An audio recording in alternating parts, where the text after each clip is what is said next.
Hey, it's me, Vicky Marie. Good morning from Spain. Good evening if you're in another part of the world, or good afternoon, wherever you are. Hello, I hope you're having a good time wherever you are and whatever time it is, what part of the day it is. Okay, now, and I just want to show you, I'm accompanied at the moment by little Rocky. He's asleep on the chair next to me. Look at his face. He's like, oh, she's talking about me. She's talking about me. What's she saying about me? Anyway, it's quite a nice day here in Spain. It's a little bit cloudy, but I think that's going to burn off as time goes on.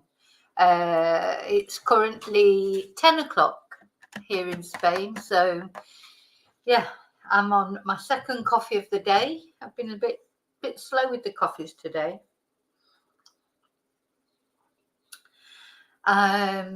So just want to say hello to the ones that are there so far. I've already said hello to Tracy. Hi, Charlie.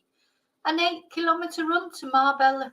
That is far too energetic for me. It makes me tired just thinking about it.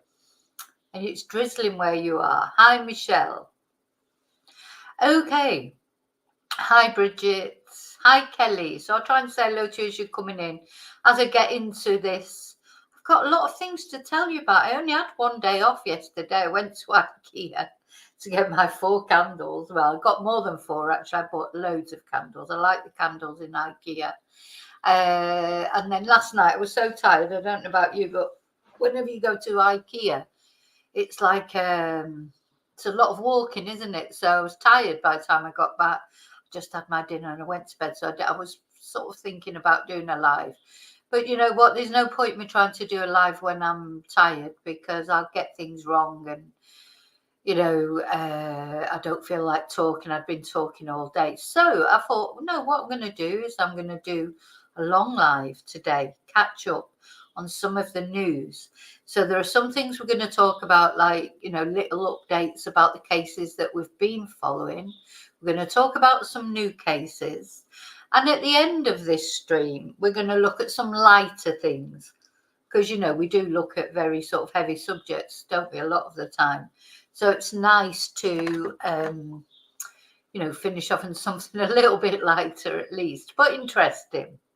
So I'm going to start off, though. Very first thing I'm going to do is light my candle. Now I've got a candle to light. I've got many, many candles.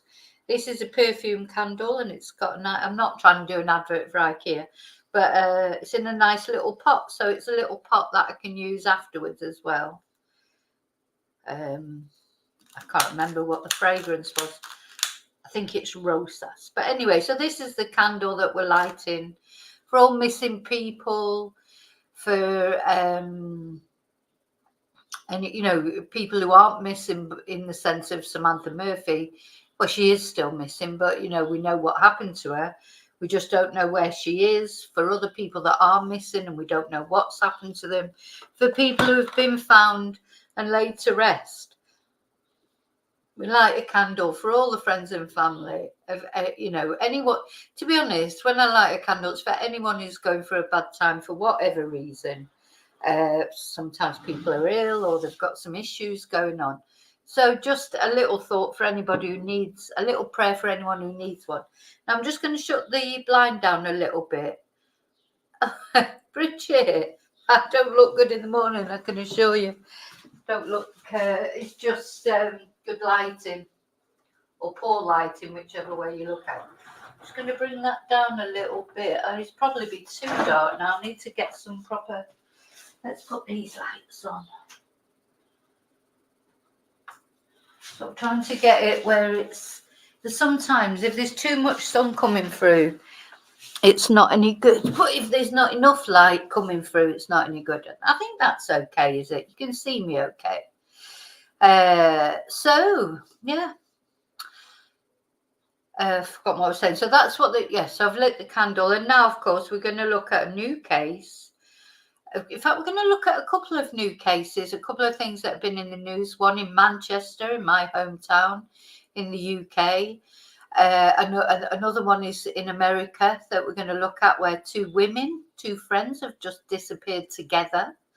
We are going to have little updates. I mean, not really updates in that nothing new as far as Samantha Murphy is concerned, but we're going to have a look at the interviews, a couple of news clips about how her family are coping. We're going to just briefly talk about Anna Konesevich. We're going to briefly talk about Madeline Soto. There's quite a bit that we're going to talk about Sebastian Rogers, and a little bit about Riley Strain. So there's going to be a lot. So just to warn you that you might need to get your teapot sorted, or your coffee on, or your bottle of wine wherever you are, and whatever time it is and whatever floats your boat, basically. And then later, I probably will cut this into smaller videos. Some people don't like a long video. So what I'm going to try and do is, then later cut them up separately. I don't always remember to do that afterwards, but I'm going to try with this and maybe release them over the weekend. Okay, so the first thing, though, before I start with any of the cases that we're going to look at, I just want to do a bit of housekeeping, because I don't always do my housekeeping. And it is important, for the channel. I just want to say thank you, of course. Thank you for watching, liking, subscribing. If you're not subscribers yet, if you haven't already subscribed, remember that that's free. So please subscribe, and please press the like button for the video, because that also is free and really helps me out. And then some of you go that bit further, you're members. We have our members lives on a Thursday night. They're the best night of the week. And we talk about interesting things on there. Also, people have bought me a Ko-fi, or they've bought me a super, or PayPal me, etc. Sent me emails. There's lots of different ways that people support my channel. Thank you so much. I appreciate all that, because that's what keeps me going. That's what makes me keep the channel going. If I get trolled, or if I just get a bit sort of jaded, because some of the cases are very difficult, aren't they? Especially child cases, etc. I try and avoid sort of child cases as much as possible, but lately we have been covering Madeline Soto and Sebastian, who are teenage children, and it's been, it's traumatic, isn't it? So thank you for that. The other thing, let me just take that off now. The other thing I just wanted to remind people of is that I am a Spanish teacher. I do teach Spanish. So for anyone who's interested in learning Spanish, I just want to show you my Amazon books. My books are on Amazon to learn Spanish. They're on any Amazon site. So it doesn't matter where you are in the world. This is the Spanish site, but it doesn't matter where you are.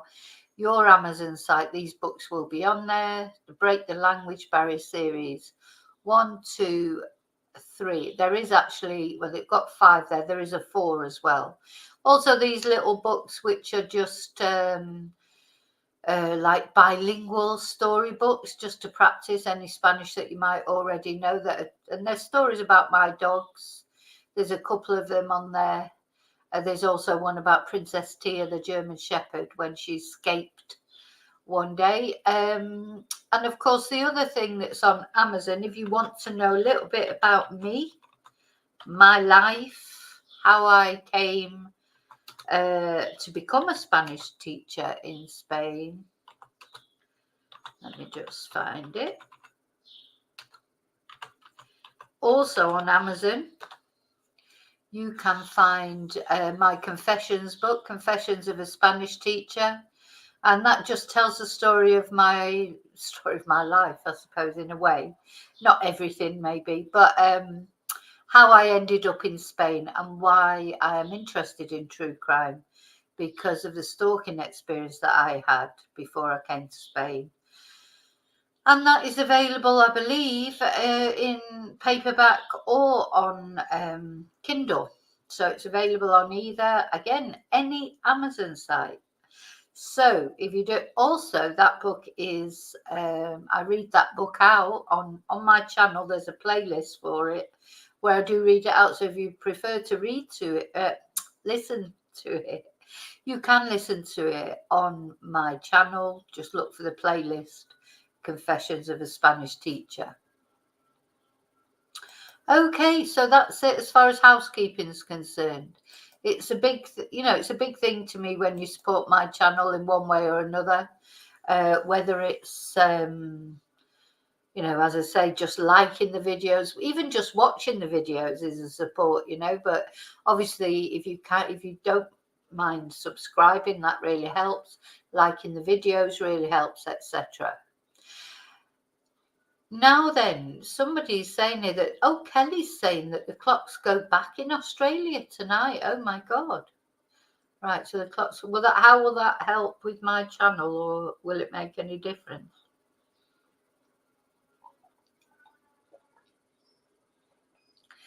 So Bridget, oh gosh, you know what I'm like with times and time zones, I'm rubbish. So anyway, let's get on with this. So first thing I'm going to talk about, let me put down the Amazon things. First things I'm going to talk about are the things where there's not really any news. So we'll just talk about those quickly, just so, because I want to keep these people in our mind, especially Anna Knežević, because of course I went to Madrid. And, that's very close to home for me. It's in Spain. And I went to Madrid and did a video, went and talked to some of the people around the area, took some footage of the apartment that she'd gone missing from, etc. So I just want to, there is no new news, I will say that. As I think you remember, the police, the Spanish police and the courts have made this case completely secret. So there is nothing leaking out whatsoever. Nothing can be reported on. The press, just can't say anything basically. So, but just wanted to remind us about her. So Anna is, she was born in Colombia, but she was living in Florida. She divorced her husband, or separated from her husband, who is Serbian. That's why where Knežević comes from in her surname. Ana Maria Knežević Henao. Henao is her Spanish name, because in Colombia they speak Spanish. It's a Spanish-speaking country. So she's been missing now for a long, long time. I think it was 2nd of February she's been missing. So 2 months. Not a sign of her, not a whiff, as far as we know, since the strange texts were sent. The day after she disappeared, or the day that she disappeared, texts were sent from her phone to her friends and family, saying that she'd met some guy in the street, she'd made an instant connection with him, and she'd gone off to spend a few weeks with him at a summer house not far from Madrid. And since then, nothing, as far as we know, unless the police know different, nothing has been heard from Anna again. And the thing is, what also made it even more suspicious was the night before she sort of was last, before those messages were sent, a man in a black crash helmet, so you couldn't see his face, had been in her apartment and spray painted out the camera at the doorbell, and also the CCTV in the lobby of the apartment. So that was also suspicious, but the police were at pains to say there quite often are robberies in that area. We went to, I was there on that street. I took a photo of that missing poster, and that is such, you can see this car's going past there. It's a massive road in Madrid. It's not a street. It's what would you call it? It's like a dual carriageway, it's a huge road. Goes right from the centre of Madrid outwards. In the Salamanca area, that's the barrio, or the area. It's a very high-end, exclusive area, where not everybody can afford to live. Because I know did have quite a lot of money. Her business with her husband was successful. But of course, her and her husband were estranged and they were sorting out a divorce. Although his lawyer said there were no problems in the divorce, it's since transpired that maybe there were. There were arguments about the finances, as there always are. Anna naturally wanted 50% of the business, and her husband David, he only wanted to give her 25%. They had no children. He's now living in Serbia, so he's gone from Florida. He won't come to Spain. He's refused a lie detector test. And I think he is more or less the prime suspect, certainly in the public's eyes. But of course, that's just how it always is. The spouse, immediate partner, they're likely to be the perpetrator, so they're always the first one that gets looked at. But the FBI are involved, the Spanish police, so we just have to hope that things are progressing in this investigation. And we just have to hope that Anna will be brought home again, one way or another, because there's nothing worse, for her family and her friends to not know what happened to her. And they all say she's not a person that would have just disappeared off with some guy she just met in the street. She was due to go to Barcelona with her friend on the Monday morning, and she didn't turn up at the station. So, yeah. So anyway, the Spanish Missing Persons Volunteer Organization, the president of that reckons that these alerts have been seen over 15 million times over the last week. But I'll tell you something, although when I went to that particular area, once I found out where her exact apartment was, people had heard of the case. But the day before, when I'd been there and I was only up the road, everyone I questioned, they did not know about this case. So I think it's not as publicized as this guy is saying.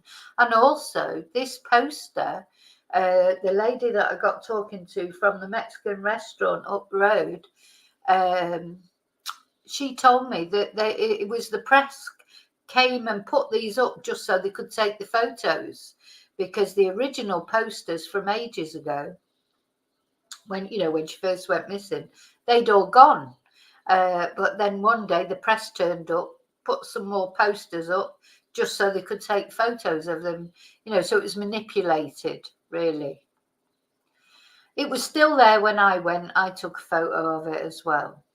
Anyway, so this Mills Bonnet, he told NBC News that his organisation is in constant communication with relatives and friends, and he is serving as the family's spokesperson.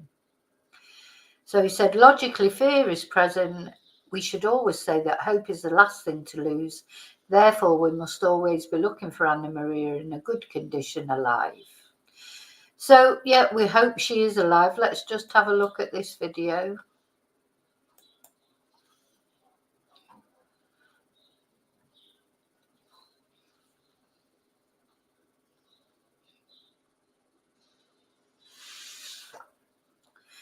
Someone has done something to her, and I'm trying to understand who it could be and why. Tonight, friends and family of 40-year-old Anna. So that blonde lady that was just speaking, that is Sana Ramau. She's Anna's best friend. I've been in contact with her. She's a very nice person. Maria Nesevich are desperate to know where she is. The Florida resident was last seen on February 2nd at an apartment she was renting in Madrid.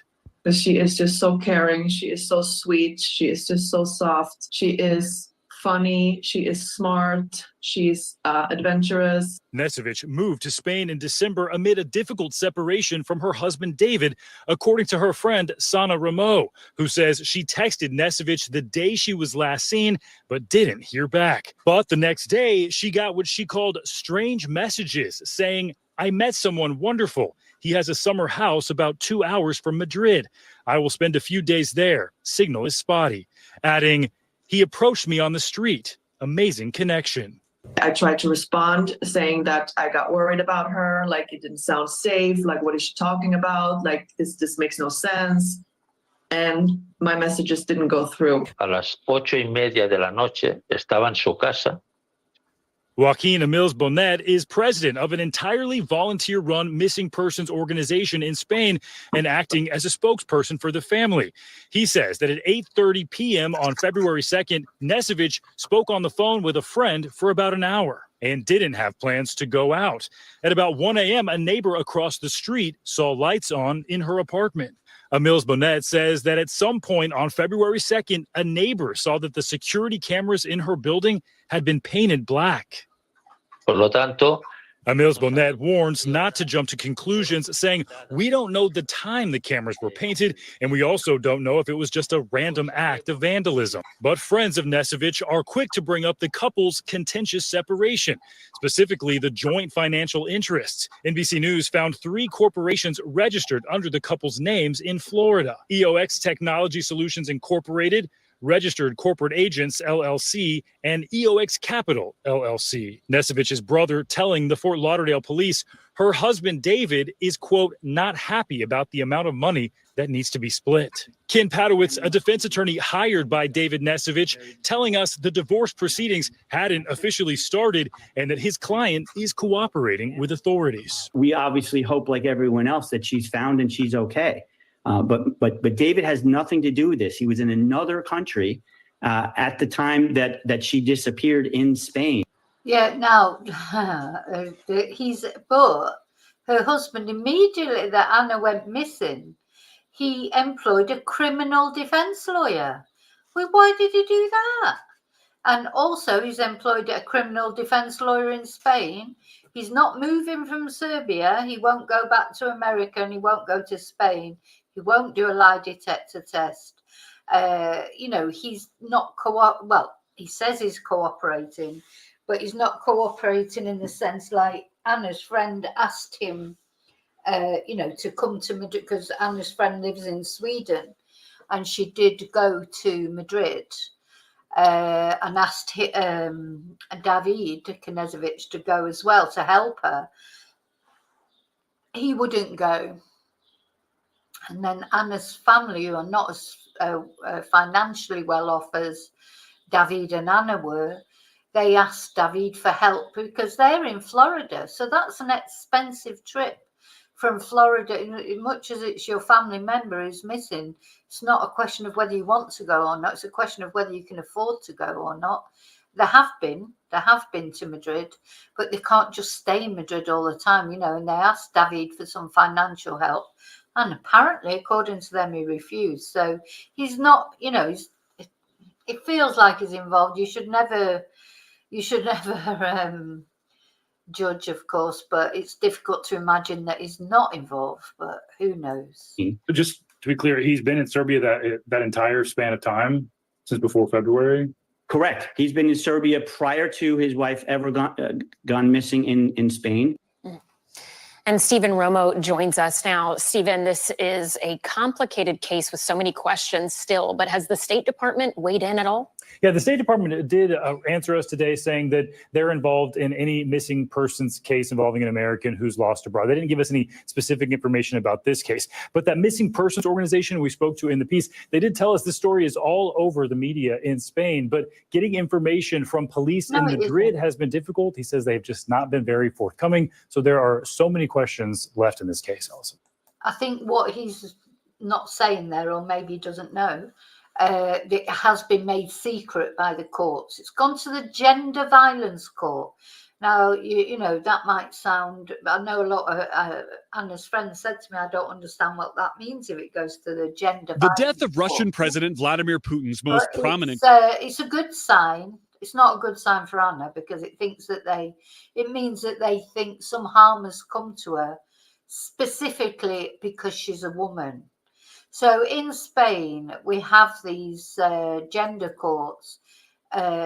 Gender violence is a hot topic. I said to Sana, take it to there's a special government department because Spain has got a bad history of gender violence. But in the last few years, quite a few years now, they've been trying really hard to make this better.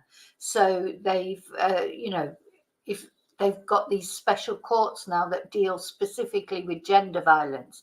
So if the fact that it's been passed to that gender court means that they think Anna has been targeted because she is a woman, for in one way or another. Could be because she's been trafficked, it could be because she's been targeted for SA, or it could be that she's been kidnapped. But what they think is that whatever crime has happened against Anna, or whatever the reason is for her being missing, it is specifically because she is a woman, that it's not a crime like a burglary that could happen to anybody. So it's gone to the gender courts. It's in court 9 in the whatever court in Madrid, but it has been declared secret. So what that means is they will not release any details of anything. They can't even confirm. I mean, we know that it's being dealt with there, but if you ring up there and ask, is it being held here? They can't even say yes or no. They literally, it's as if that case does not exist. And the reason for that, there's a few reasons that there might be for that, is that they think that by divulging anything about this case, it causes risk to somebody's life. So it may be, it could be for a positive reason. If they feel that Anna is still alive, but she has been kidnapped, or maybe trafficked or whatever, they'll keep it secret because her life could be in danger, couldn't it, if any details of the case come out. And so it could be for that reason. So it's not necessarily for a bad reason, but it's totally secret. So that's why nobody can get any details. And if you watch my video while I was in Madrid, that's what I was told by the press association that deals with these cases, that the court won't give any information, not even to them. But I could go and I could talk to people and do my own investigations. That was fine. It's not that you can't go and talk to anyone, but the actual courts and the police will not release. So I think with Anna's case, nothing will be released until the day comes, hopefully, when she's found or somebody is charged. Or I don't think we'll ever get any other information about Anna until this case is over. But every now and again, I will be lighting my candle for Anna amongst all the others and mentioning her name, because I don't want her name to go out of people's memory. The FBI are involved, Karen. Yep, they are involved. Hi, Karen. So, yeah, the FBI are working in conjunction with the Spanish police. And as I say, the fact that it's gone to the gender courts is a positive in the sense of they're taking it very seriously.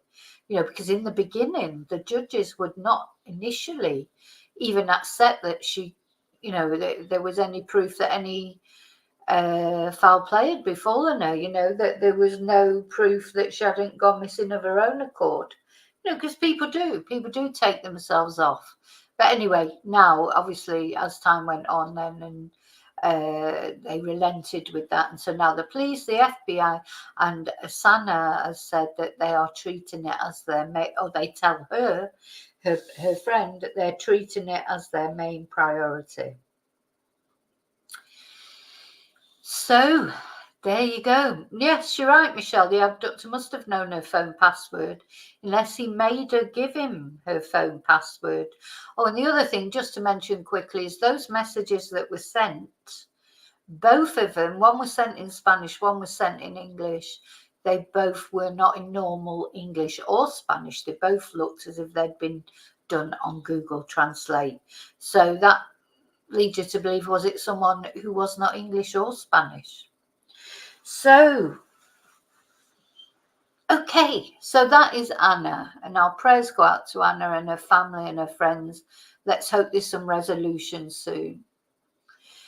Okay, and the next person I want to talk about, that there is not really any news more than we've had already, is Madeline Soto.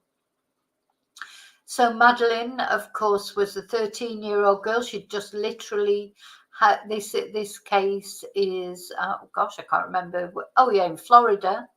And funnily enough, that's where Anna Knežević was living, is in Florida before she went to Madrid.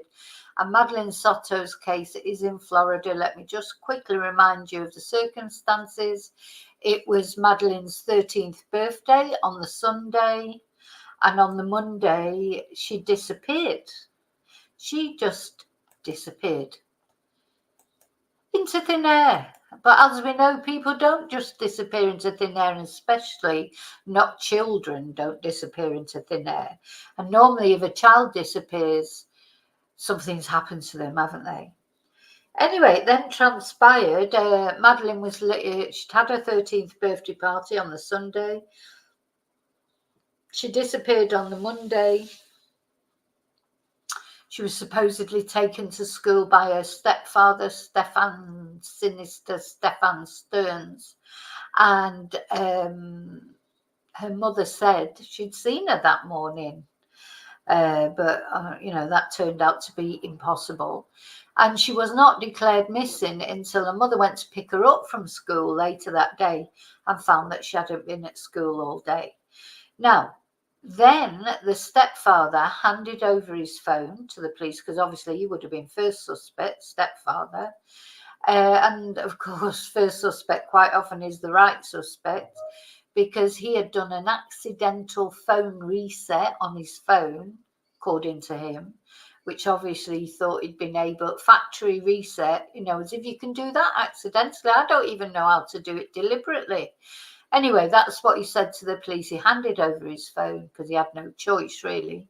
But he said he'd accidentally reset it, done a factory reset on it, thinking he was cleverer than the police, which of course he wasn't, because the police know how to get back messages even if you do factory reset your phone. So to all you twonks out there, sorry, I don't mean the nice ones of it, but if anyone was watching who's thinking of doing something like Sinister Stephen or Stefan, don't bother doing that with your phone, because the police can get everything up. They got all these images up. He's now been charged with 60 counts, 60 different counts of some kind of essay against a child, many of which were Madeline in her own home. But we don't know for certain whether they were all to do with Madeline or whether there were other children involved. So he was arrested on that basis. He's not coming out of prison, whatever happens. Then a few days later, they found poor Madeline. They found her body, so rest in peace, Madeline. Now she has been brought home, if you like, as she has had an autopsy, but the police will not release the details of her cause of death. And that's the video we're going to look at in a minute. So since then, though, nobody still has been charged for her murder, because she was then found a few days later, sadly deceased. The police have told us that they did have CCTV of Stefan, where they thought she was in the back of his car deceased. He was also disposing of her computer and some of her school things. So something happened in between the birthday party, where we've seen the photos of the birthday party and lots of lovely, lovely pictures of her where she looked very happy. Sometime in between then and 8 o'clock the next morning, something happened. Somebody murdered her. Somebody. And as we say, we don't know, as I say, we don't know the cause of death yet. So obviously Stefan is prime suspect. He's not cooperating, apparently. I expect he's just terrified to open his mouth. He's, just for the actual images that he's got on his phone, he's not coming out of prison probably, but he needs to, if he is guilty of Madeline's murder as well, he needs to be held accountable for that. But the police have not charged anyone. And of course, there's a lot of aspersions cast against the mother, Jen. I'm not sure about Jen. I'm not sure that she's involved, but I just think she's just oblivious to everything or turned a blind eye Anyway, it'll all come out in the wash one way or another.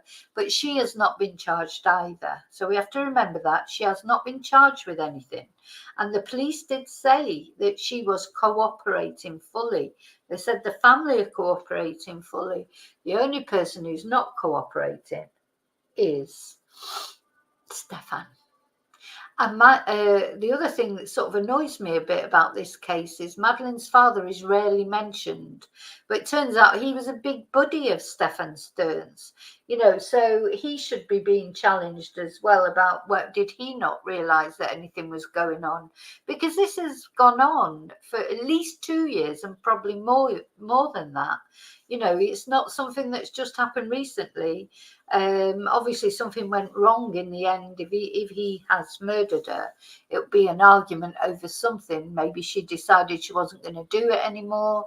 Maybe she was pregnant. We don't know. And if the police are not releasing details of her cause of death, they have not released anything to say she was pregnant or anything, but there's a lot of conjecture about that.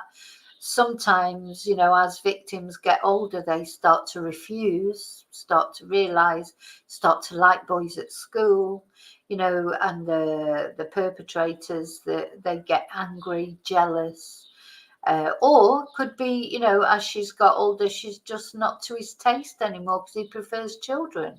And you can see, she's starting to develop. She's a 13-year-old girl, and sometimes they come to an age where the perpetrators are not interested in them anymore because they're interested in children, not women. So that's a possibility as well. But I think one thing that everybody can agree with, whatever other things we might not be sure of, he is an absolute twonk, Stefan Stern's. And he worked at Disney World. Just the thought of him working at Disney World with all those children. But anyway, so let's have a quick look at this video. Joins us in studio. And Paolo, you spoke to a forensic expert about this latest development. Yeah, Michelle, and the medical examiner says they won't release Maddie's autopsy because she's a minor and her death was related to an act of domestic violence. As for what comes next, a professor I spoke to says it's about getting things ready for formal charges. It has been more than a month since 13-year-old Madeline Soto's body was found in a wooded area in Osceola County. As the investigation into her death continues, the medical examiner's office said Thursday they won't release her autopsy report. A decision David Thomas, a professor of forensic studies, says makes sense. I would say before the Gainesville student murders, they would just about release anything. And then after that, the media went crazy. So they created laws to protect so that information could not be released. And so it's just a normal course of business in order to protect victims. In March, we learned law enforcement found evidence that Stefan Stearns, the mother's boyfriend, had been sexually abusing Maddie for nearly 2 years. While he is facing more than 60 charges related to child sex crimes, Stearns has not been charged in Soto's murder. You have your primary suspect in custody with 60 charges that are all dealing with some form of sexual battery or sexual crime against a child. No bond. He's not going anywhere. So in order to make sure that the agency does everything correctly, and there's no ifs, ands, and buts about it, they are being very methodical to get to this point to where they can say, okay, we're ready to make formal charges now. Thomas says since Stearns is already being held in jail, he thinks the public should be mindful of this and appreciate that law enforcement is taking their time to make sure they get all of the evidence and everything they need to get this case right and bring justice for Maddie. Back to you.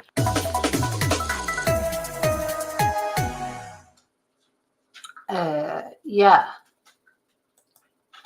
So he, let me just put that down now. So yeah, a lot of people are getting frustrated because they want someone to be charged, obviously, with the murder of Madeline. But at the end of the day, I agree. He's in prison. He's not going anywhere. They'll take their time. They'll get all the evidence together. They want a cast iron case, don't they? They don't want it to go wrong. And so I think that's basically what's happening with Madeline's case. Again, until actually they've got all their ducks in a row, that expression.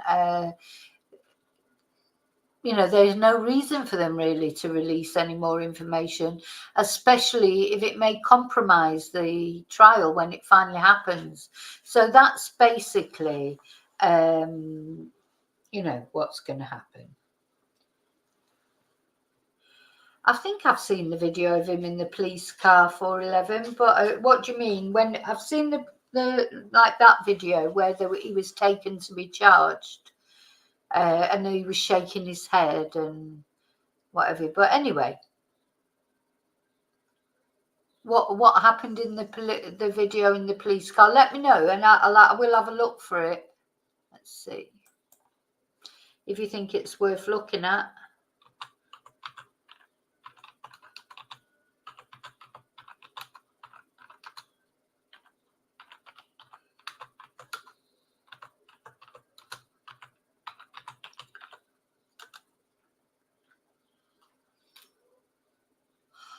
Oh, complaining. Oh, it's come up on the Spanish. It's come up on my Spanish news. Let's have a look. I'll share it.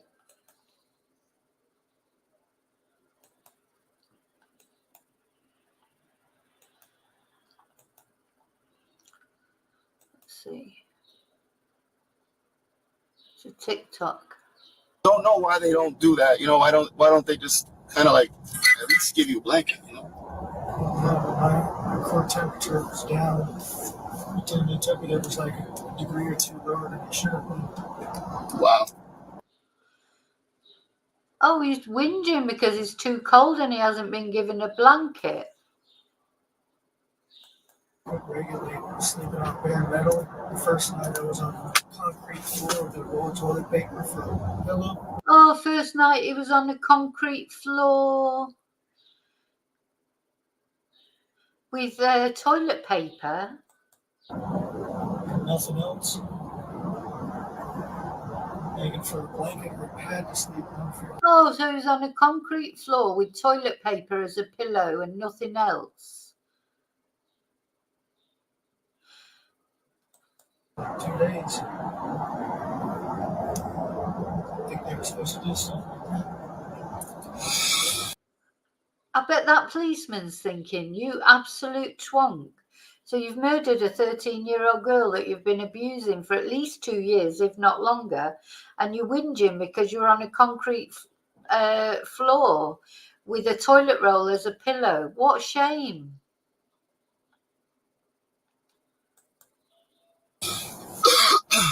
Oof. That sounds rough, man. Poor Stephen Stern. So this is a Spanish TikToker who was talking about that. Let's just watch that again because it does come up in English. Do that, you know, why don't they just kind of like at least give you a blanket, you know? Oh, I don't know why they do that. Why didn't they just give you a blanket? Core temperature was down. The temperature was like a degree or two lower than it should have been. Wow. It was a couple of the temperature had gone down. It was a couple of degrees lower than it should have been. When you hear him talking, he just sounds like a total wimp, doesn't he? You know, a man like that, they're the sort of men that like children because they're like children themselves. They can't cope with a real woman because they're not men. You know, he's like, and I noticed that when you saw him with Jen. If Jen's guilty of anything, it's just like being an idiot as far as he's concerned. I still cannot believe that she knew what was happening to her daughter and sanctioned it. But you know what? Maybe stranger things have happened, of course. But the thing is, she treated him like a man baby, didn't she? You saw that. She was comforting him. It was her daughter that had gone missing. He was sat there with his dry bit of tissue paper, and it was her comforting him. Regularly sleeping on bare metal. The first night I was on a concrete floor with a roll of toilet paper for a pillow and nothing else. And also just a toilet roll as a pillow and nothing else. I think he said he was nude as well. For a blanket or a pad to sleep on for like 2 days. I think they were supposed to do something like that. So he had to sleep like that for 2 days. Well, do you know what? Get the violins out. I don't know about you. I'm just heartbroken for him. I don't think I'll sleep tonight thinking about how Stefan Stearns is sleeping with a toilet roll as a pillow. Oh, my God. Just, God. It's bad enough when these twonks do these horrible things. But you know what? At least have the humility to just shut up about it. Good God. Awful, awful. Just, does he really think that we're all going to feel sorry for him? You know, does he really think that everyone's going to feel sorry for him now? Anyone is going to feel sorry for him now? Yeah. Yeah, 411. I think that is it. I think she was probably knocked out completely with her meds, because even his friend said, didn't he, on one of the YouTube channels, his friend, Stefan's friend, said she was on a lot of medication. Now, I could imagine she'd woke up that morning, she's probably said, or where he's a manipulative man. You've got to remember, people who can manipulate, you cannot underestimate how much they can manipulate you, and it doesn't happen overnight. You know, there'll be the love bombing in the beginning. Jen was a single parent. Her husband, Madeline's father, had married another woman just a month after Madeline was born. Why does no one talk about him? I don't like it how the fathers get away with things. You know, where's his responsibility? He was a big mate of Stefan's. You know, he was taken in by Stefan as well. And I think probably Jen, she's probably woke up. She's probably not even known what day it is. And he said, "Oh, don't you remember you saw her this morning getting dressed?" And she's like, "Oh, yeah," because she won't remember what morning it was if she was really totally zonked out. Now, I'm not saying that's what happened. It could be that she knows all about it. All I'm saying is that's a possibility in my eyes. And until she actually gets charged with something, I don't think it's fair to cast aspersions on her until something's known for certain, because she has lost her daughter after all. You know, let's remember she's lost her daughter. And she's probably waking up to the realization that for all these years, this twonk has just totally had her under his thrall, and she's not realized it. Imagine what she's going through. And and not only it doesn't only happen, you know, she's not the only one it happens to. Lots of women get taken in by abusers. Abusers target single mothers with children that they're interested in, like girls or boys. They target them. They love, but they know that maybe financially they need help, or certainly emotionally they need help. You know, these people are clever. So I think, you know, anyone who's casting aspersions at Jen, really, for me, I think we've got to wait and see and find out what the truth is, because, you know, there, but for the grace of God, you know, it's easy when you've never been in that position to sort of cast aspersions at someone. But until we know for certain, that's all I'm saying. Yeah, and I agree. 411, probably a lot of abused children are diagnosed with AD. You know, that people think they're the problem.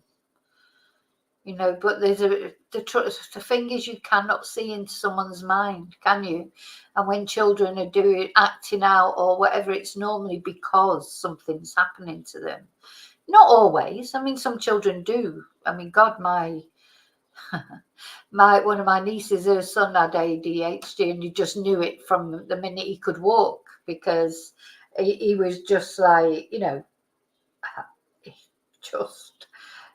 just like a whirling dervish is the only word I can use. So obviously some children do genuinely have ADHD, but others I'm sure are misdiagnosed for whatever reason.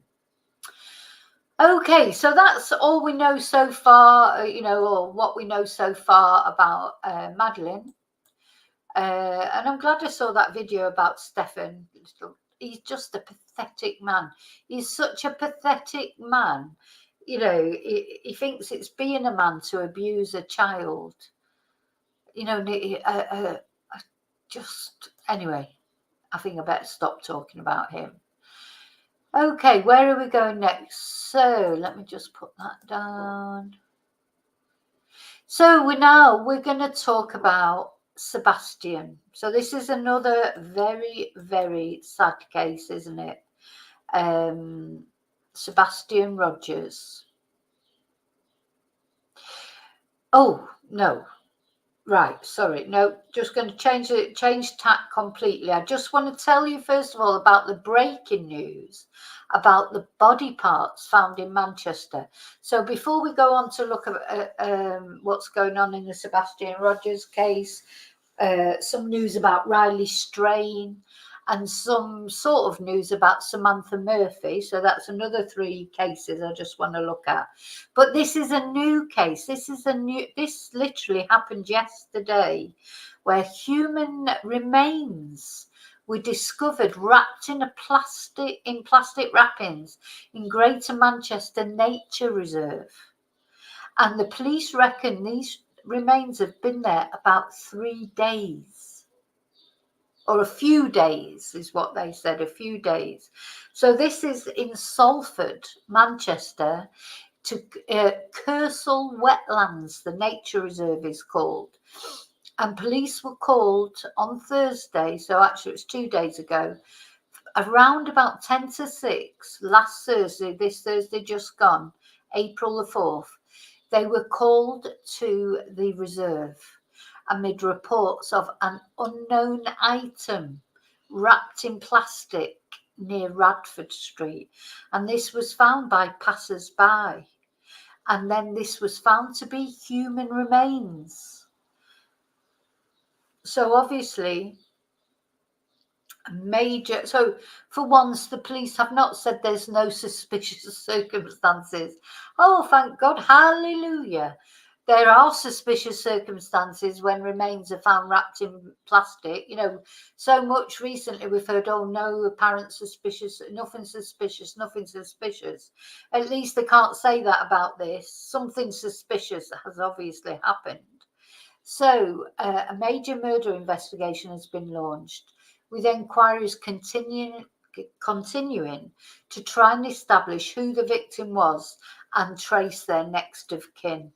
Now, the Chief Superintendent, Tony Creeley, that we're going to watch him being interviewed or watch his press conference in a moment, he said they cannot identify the gender of the victim just yet, or the identity, but that they are confident it is not a child. So it's an adult, not a child. And also, they haven't said which body part they found, but they said that it was impossible for someone to survive without this body part, you know, or for whatever they found, they are confident that it's not a child. They don't know the gender, they don't know the identity, but they're confident as well that the person cannot still be alive. So we don't know what body part it was. Now, if it was a torso, they would know, wouldn't they, if it was a man or a woman? Or maybe, thing is, although they've only just found it within the past few days, it could have been the poor unfortunate person may have been dead for quite a while. So that might be why, you know, they can't identify. It could be a torso, and it could be a head, could be whatever, it could be anything. And the reason they can't identify the gender might be because of the decomposition, but probably from the size of it, they're happy that it's not a child. They're confident it's not a child. Yeah, so they said the body remains had been at the scene for a few days before they were uncovered, and that now a major search. I hope the bloody cordoned off the area. I presume they have. So they're continuing to search for other remains. They said it was not possible for the victim to have survived, and so a murder probe has been launched by the major incident team. And he said that detectives are keeping an open mind and that now a post-mortem will take place. Oh yeah, and footpaths into the nature reserve remain cordoned off, thank God for that. And officers can be seen combing the woodland for evidence, and an evidence tent has been erected. So he said our priority is now establishing who this person is and that we carry out a diligent and respectable investigation into it. We know this will be concerning for people living in the local area, and we ask anyone with concerns or any information to speak to uniformed officers. We're speaking to locals in the area, dog walkers, passerby, anyone who may have the smallest bit of information. We urge anyone with information to tell the police without delay. Let's have a look at this press conference.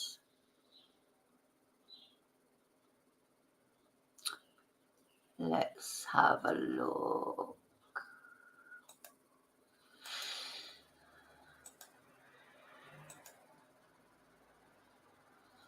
Okay, so here's the inspector. Sorry, Chief Superintendent Tony Creeley, and we're going to watch his. We're going to watch the press conference. Superintendent Tony. Okay, good afternoon, everybody. My name is Chief Superintendent Tony Creeley, and I'm the District Commander for the Salford Division in Greater Manchester Police. We're investigating the discovery of human remains that were found by passers-by here at Kersal Wetlands yesterday evening. We do not know the identity of the person or whether they are male or female. We do know that these remains are human and that it would not be possible for them to have survived. From forensic inquiries so far, we believe that these remains are likely to have been here for a matter of days, and it really is a tragic case. Our priority now is establishing who this person is and ensuring that we carry out a diligent and respectful investigation on behalf of that person and their family, whoever they may be. You will understand there are a number of inquiries for us to carry out in the area of Kersal, and our specialist officers and forensic teams will be here for some time to ensure work is thoroughly investigated. We know this will be concerning for people in the local area, and we ask anyone with concerns or any information whatsoever to speak to uniformed officers who will be in the area for a number of days. In the meantime, we have a team of detectives in our major incident team, supported by local detectives from the Salford district, to carry out various lines of inquiry. We are speaking to those locals in the area, dog walkers, passers-by, or anyone else who may have the smallest bit of information. We need to make a breakthrough in this case, and we urge anyone with any information whatsoever to contact the police without delay. These are very early stages in what is a murder investigation and is a tragic case. We are keeping an open mind, and we do all that we can to establish the circumstances and provide answers as soon as we can. Thank you. So there you go. That's the situation.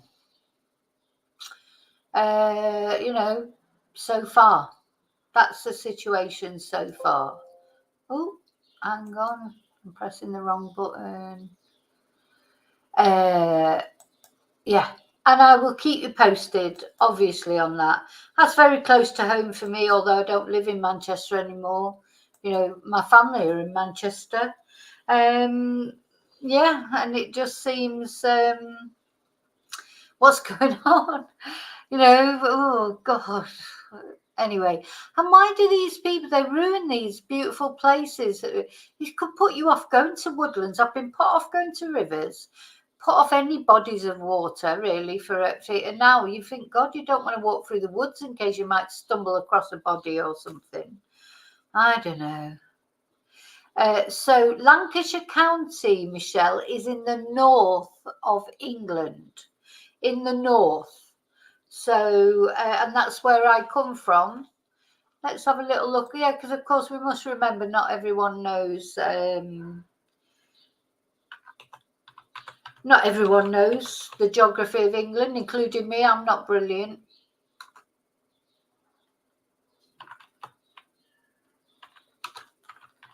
I'm not brilliant with geography. It's not my strong spot.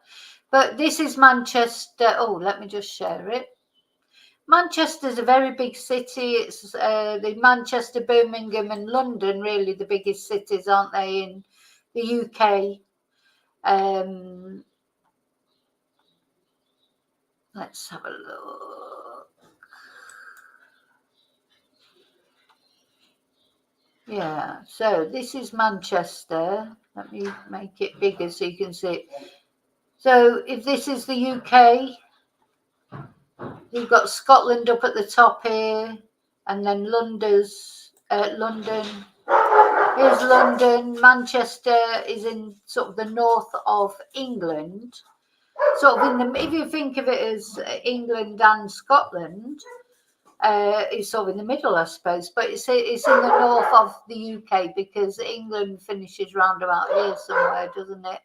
And then it becomes Scotland, and that's where.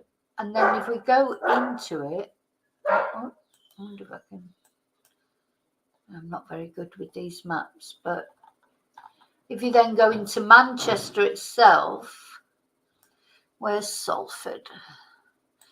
So when I was born in Manchester, I was born in the south of Manchester, round about this sort of area here in Cholton, and Salford is here. So this is where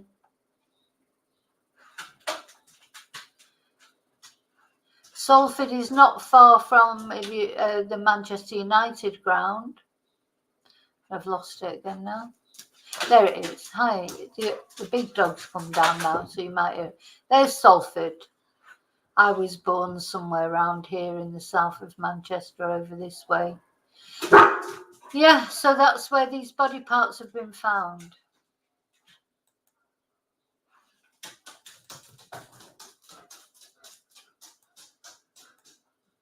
So just wanted to tell you about that, and obviously I'll be keeping you. I know I have a lot of subscribers in Lancashire in general because of the Nicola Bulley case. So a lot of the subscribers and watchers that I have, there'll be viewers that I have, they won't be far from that. So yeah. But that's right, 411 body parts found in Morecambe, on Morecambe Beach on Easter Sunday. But I think the thing is that I think they were quite old bones, I think. But anyway, yeah, that needs looking at as well. Let's see. Let's just have a look. I think those body parts found on Morecambe Beach. Let me just.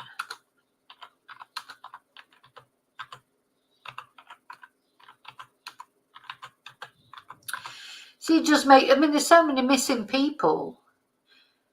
Yeah, so those bones were found in the water at Morecambe Bay Beach, and they have confirmed that they are human remains. But I don't think we know any more about that at the moment. Just that they're confirmed to be human.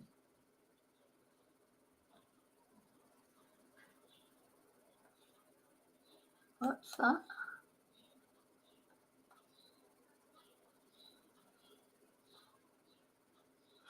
Ah, now you know, I don't know if you remember what they're saying is, let me, do you remember the Chinese people that were swept away on the beach? They're thinking as if it may be linked to that.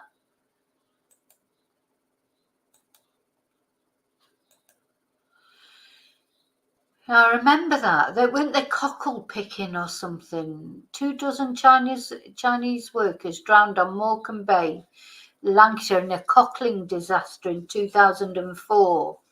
Yeah, 23 people died during so they were on the beach looking for cockles. So it could be connected to that.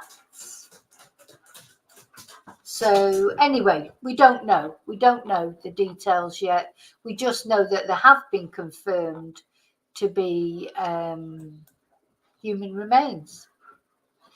So we'll keep an eye on that as well. But this other thing in Manchester, in Salford, that's definitely got to be suspicious circumstances, because these body parts, whatever they were, that we don't know what they are yet, they were wrapped in plastic. So they haven't wrapped themselves in plastic. That's not an accident, is it? Even the police can't say that's an accident and no suspicious circumstances. There obviously are suspicious circumstances with that. Yeah, the tide, the thing about, yeah, I suppose you forget that people don't know, but at Morecambe and a lot of beaches, I think, in the UK, they have these tides, and sometimes they have like surprise tides. So they will have been out there cockling, looking for cockles, which are like little shellfish type things, like whelks or crabs almost, but they're just in shells. And so they were out collecting them, and the tide came in just suddenly, and it'd be like a tsunami coming in, because it can come very quickly. People quite often get caught out by the tides. You've got to be so careful, because it looks like you've got all this beach, and no sign of the sea coming in, and then suddenly, boom, so tides are really dangerous in the UK. I don't know, we don't really have those in Spain. We don't have those in Spain, do we, Charlie? Where you have a tide, like, you go on the beach, the sea never just comes in all of a sudden. So it must be the Atlantic. It must be something about the Atlantic. So, yeah. So that's another, that may well be to do, because they didn't find them all. And of course, the sea does hide a lot. A lot of people go into the sea and are not found, and then bones can be,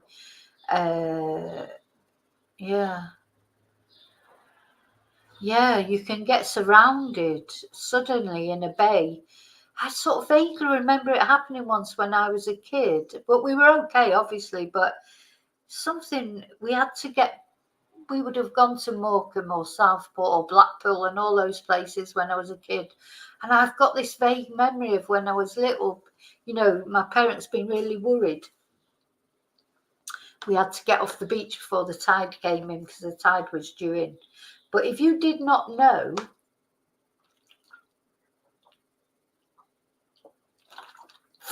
sorry, makes me thirsty talking. If you did not know about the tides, you could easily get caught out. So anyway, very sad, very sad. So now we're going to look at Samantha Murphy. Little bit of information about Samantha Murphy.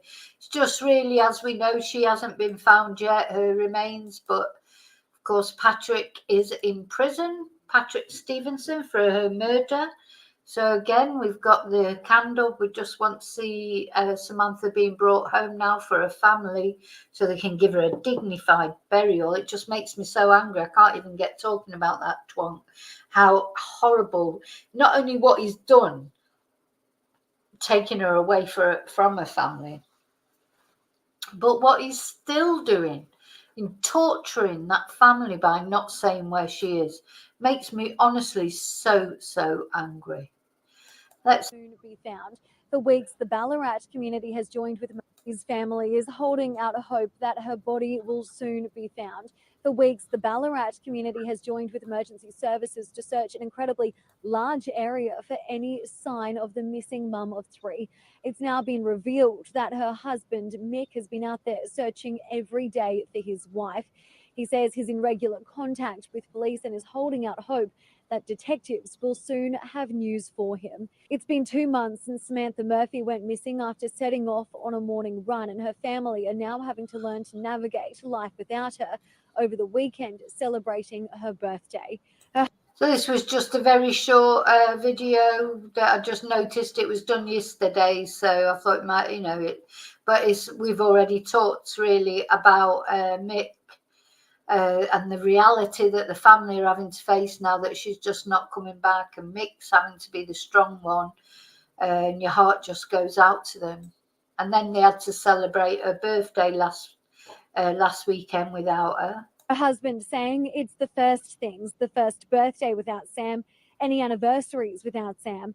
That's a hard thing, but we've got to face reality and realise she's just not coming back. Police will allege that Ms. Murphy died in a deliberate attack in the Ballarat suburb of Mount Clear. The 22-year-old charged with her murder will reappear in court. Okay. I'm going to put that one down because I've got another one to show you. And as I say, then it's not new news. I must tell you that now. It's not new news, but it's just interesting to watch these different videos, different takes on things. 2 months since Ballarat mother Samantha Murphy disappeared without a trace, but her heartbroken husband still holds out hope her body will be found. Mick Murphy remains in limbo, while the family of his wife's accused killer has left the state. Lana Murphy with the latest. Every day that Mick Murphy wakes up without his wife is... Now, did you hear there? He said that the family of the killer, or the alleged killer, have left the state. agonising, but Saturday stung a little more. It should have been Samantha's 52nd birthday. It's all the first anniversaries that are going to be the hardest, he told me.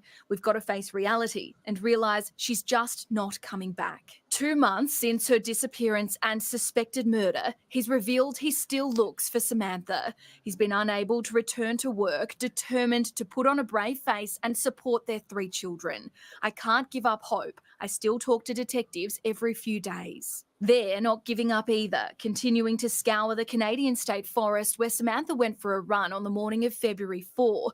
Police allege 22-year-old Patrick Stevenson killed her, but her family doesn't know why. The electrical apprentice was arrested 4 kilometres from where Samantha's phone last pinged. The only known link is the 51-year-old volunteered in the uniform shop of Stevenson's primary school. His parents are no longer in town and yeah, so that's the only known link between Patrick and Samantha, is that years ago, obviously, Samantha volunteered in the uniform shop of the private school that he went to. This is the only known link. Now, here he is with his father, who's a famous, or was a famous Australian football player, and his mother, who I just cannot imagine what she's going through as well. I mean, it's hard for this family. They've left the state. I expect they're being persecuted. police say he's not cooperating. Detectives are still sifting through hundreds of pieces of information and analysing phone data from this area. It is their strong belief Samantha's body is somewhere among this 600-hectare regional park. Community searches have slowed to let specialist... 600 hectares. I mean, bloody hell, that's massive, isn't it? So it is a hell of a job that they've got.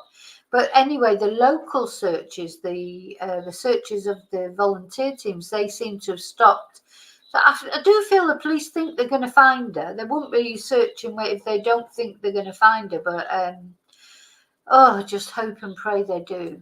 Officers do their job. Now their efforts have turned to fundraising for the Ballarat Soup Bus in Samantha's honour. She volunteered there too. Mick still makes his weekly donation. In his words, it's something for Sam. In Ballarat, Lana Murphy, 9 News. Yeah, so that's about it as far as Samantha Murphy is concerned. There's no new news, if you like, coming out. But again, just want to keep her memory going. You know, I want to keep talking about her as much as I can, as much as there's anything to talk about, obviously. But let's hope that one day I'll be on here telling you that she's been brought home to her family. Okay, so the next thing I want to talk about is Riley Strain. So let's have a little hi Faye, let's have a little bit of information, just background information about Riley. Riley was the young man, 22 years old, came out of a bar in Nashville, Tennessee, not far from where Sebastian Rogers has gone missing, and disappeared. disappeared. You know, people don't disappear, as we know, but he seemed to just disappear. There's some CCTV of him that's quite upsetting because he just looks completely off his face on something, whether he'd been roofied, whether he was drunk, whether he'd taken drugs himself. But, you know, the more you get to know about Riley, it's harder and harder to believe that he would have taken something himself, certainly not a drug. Like, well, you know, you never know, I suppose. But to me, it did look like he may have been spiked, because he was all, those of us that have seen that CCTV, he was all over the place, wasn't he? Tripped and fell. He was holding onto the wall. He had a brief communication with a police officer where he did seem to sort of pull himself together a bit, and then he sort of just disappeared into the ether. And there is some CCTV, but it's so very difficult to make out things. And anyway, finally, he was found a couple of weeks later in the river, because unfortunately, the road he was walking along is right alongside the river. He was found deceased in the river. They had been searching for him for 2 weeks, but it was a worker who found him finally. And we listened to the 911 call. And anyway, then, so the police declared there was no suspicious circumstances and closed the investigation, basically. They did a forensic examination at the waterside just to prove that it was Riley. And then we find out from the parents' spokesperson, his godfather, Chris, that actually Riley was found with no jeans on, no cowboy boots on, but he was still wearing his Fitbit watch, Apple Watch, and his wallet had disappeared. Oh, and in the meantime, his debit card had been found on the banks of the river by some TikTokers. Now, I have to say, and he had no water in his lungs. So, this is what's reputed, that he had no water in his lungs.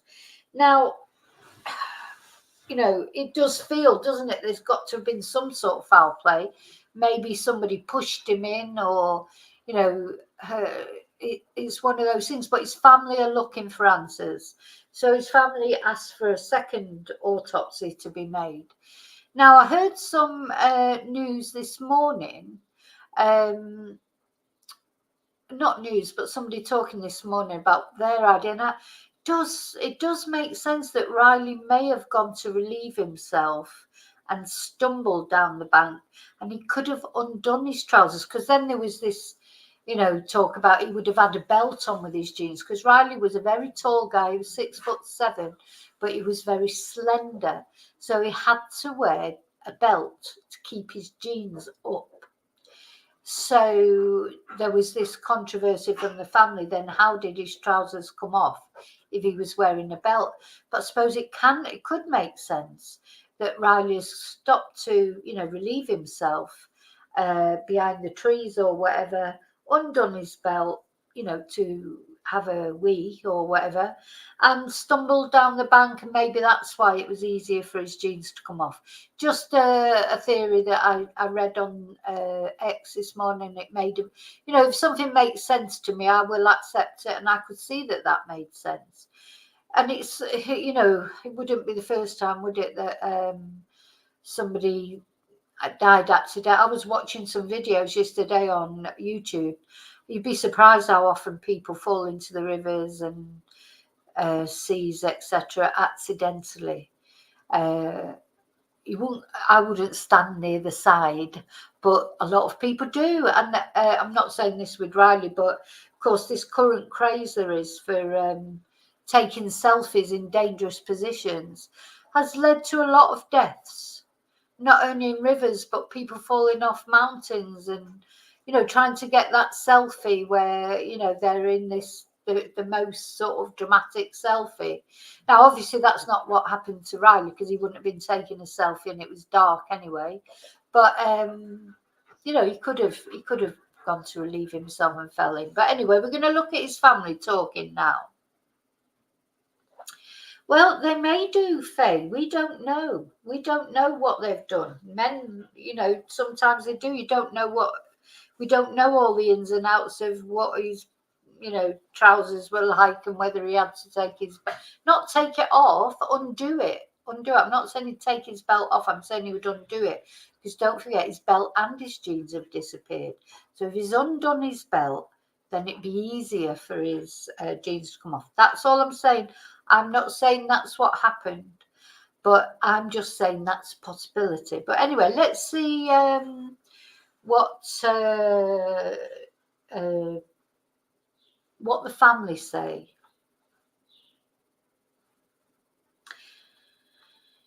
You know, and also I think you've got to be careful, Faye, about what people are saying on other YouTube channels. I watched a YouTube channel where it was supposed to be someone who'd been assaulted by Stephen Stearns, and it just turned out it was an absolute nutter, just talking on and on about nothing and no verification, no evidence. So I think you've got to be very careful. I deal in facts. I don't deal in what she said, he said, whatever the official and if something makes sense to me and what the family accept. So the other thing I think we've got to remember, the family are not saying that foul play happened to Riley. What the family are saying is there's something that hasn't been explained. They want the explanations and they will pursue. Good for them as well, and I agree with them. Till they find the explanations that make sense to them, they won't rest easy. So they've got to do that. Anyway, we're going to look at them speak now. We're going to look at Riley's dad talking. When I can find it. That one can go down. I'm going to just turn off the ones I don't need to. Here we go. Here we go. Right. Okay, found it.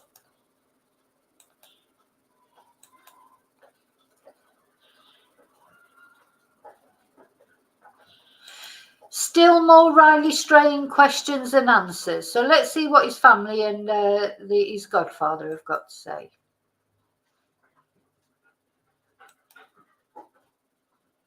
Joining us now is Riley Strain's father, Ryan Gilbert, joined by family friend Chris Dingman, and also joining us is private investigator Steve Fisher.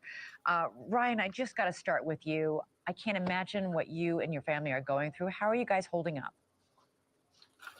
We're doing the best we can. We're still focused on trying to find some answers, and that's the direction we're continuing right now. But we're holding up. What specifically do you still need answers about?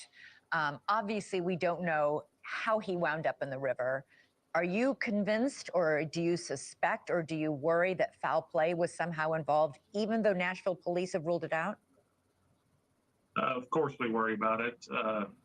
You know, we're waiting for the results to come back in. So hopefully that'll give us some answers. Everything we've got back so far has done nothing but produce more questions for us. So we're going to take what we can get and see if it doesn't answer some things for us. Hopefully it will. I know that you've been told that often when people fall into a river, they can lose parts of. Every time I see that where he walks past that policeman, oh my God, don't you just want to grab hold of him? Grab hold of him.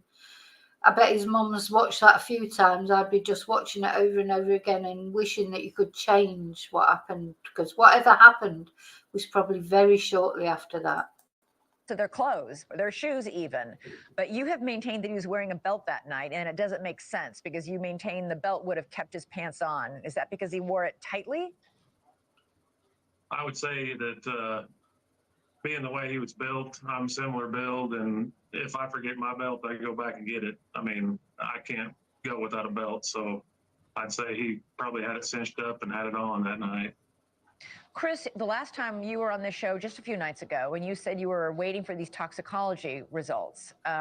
Still waiting tonight? Unfortunately, we are. We've been told it can take anywhere from 6 weeks to 12 weeks. And oh my God, 6 to 12 weeks for the toxicology results. It's just torture, isn't it? Because they want to know what's in his system. You know, was he spiked?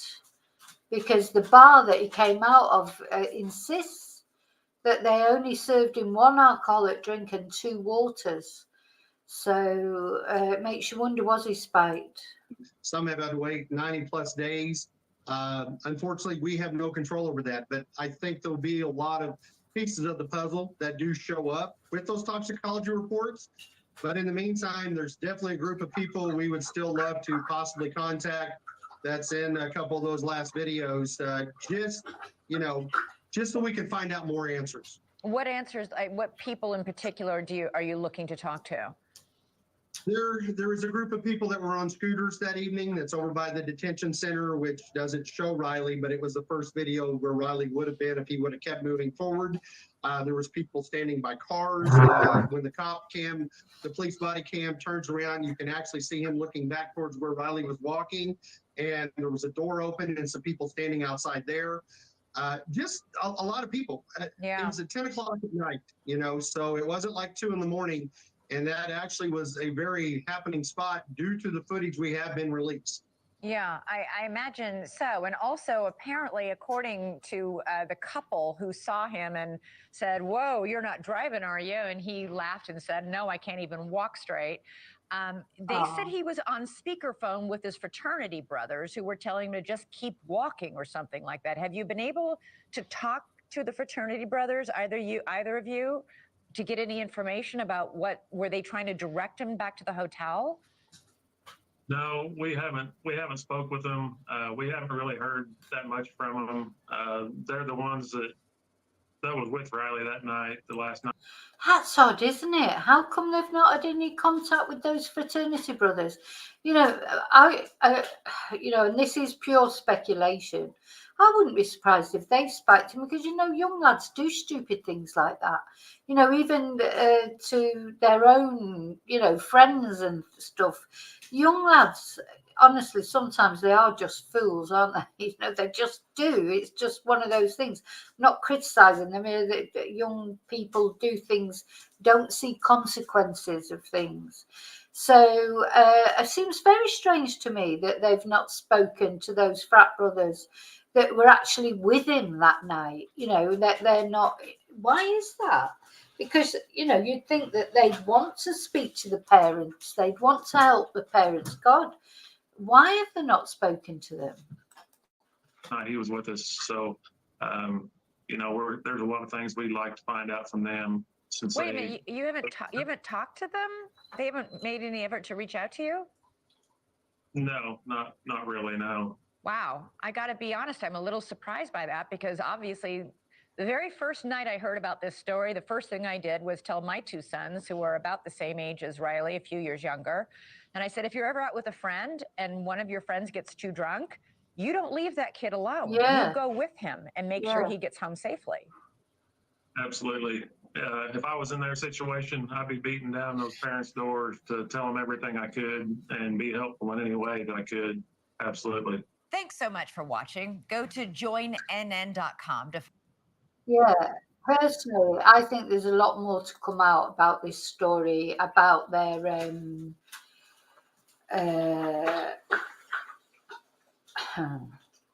I think those young lads that he was with, might have more information. And then watching that, I've always thought that right from the beginning. I thought if anybody spiked him, it could well be the people he was with because young people do stupid things. And now hearing that he was actually on the phone, on speakerphone to his friends, why have they not reached out to the family? But anyway, there's a lot more to come out here, I think. A lot more to come out here. Yeah, Charlie, that he was kicked out of the bar because he couldn't stand up straight or whatever. But the bar insists they actually only served him 2 waters and 1 alcoholic drink. So the question is, how did he get in such a state? But we don't know where he went before. Thing is, if there's no investigation, if the police aren't investigating, there are suspicious circumstances, whatever they say, even if Riley was not actually, even if it wasn't MURDER or even manslaughter, there's something gone on that night, and the family, obviously, they want to know exactly what had happened. if that was my son, I would want to know all the answers. And and the people I would want to talk to the most, to be honest, were the people he was out with that night, who could say exactly how much did he have to drink, did he take any drugs. They're the ones that can give those answers. I find it, like that reporter, I find it very, very strange that they have not been in contact with the family. Anyway, so that's all really we know about Riley. So toxicology reports could be 12 or even more weeks. So it's a lot, we are going to find out more eventually. But okay, so the next person that I want to talk about now, who we have been following his case, is Sebastian Rogers. And of course, this is another very, very strange, sad case.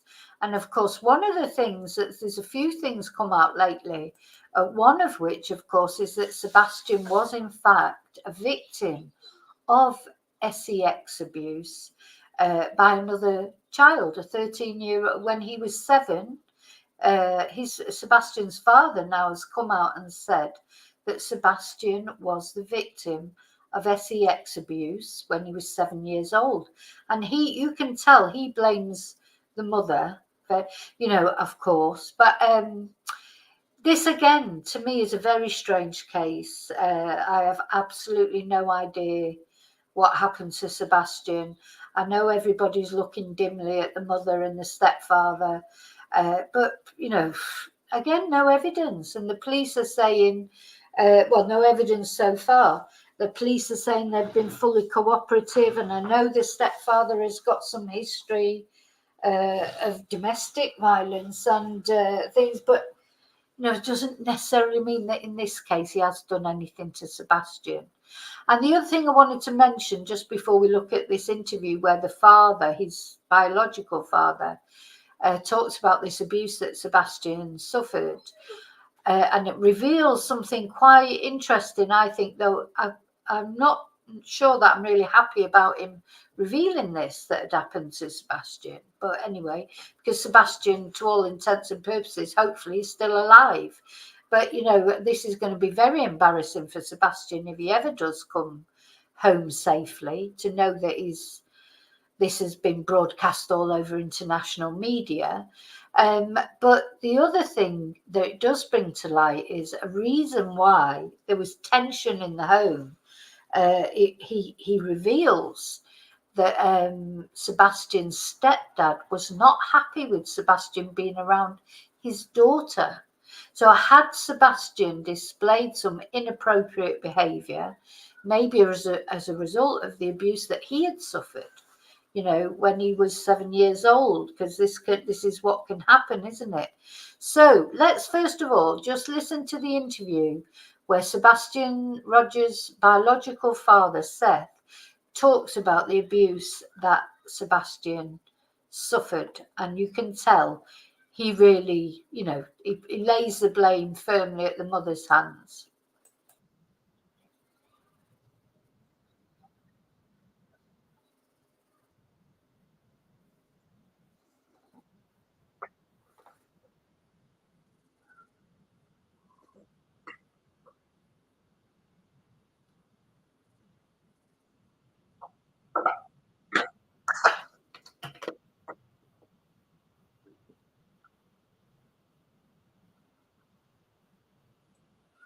Another thing, that I just want to point out is, just like with Stefan Stearns and Madeline's biological father, they were big pals.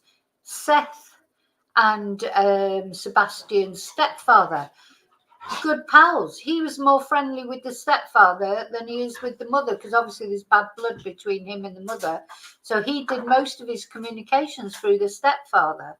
So they were like big mates.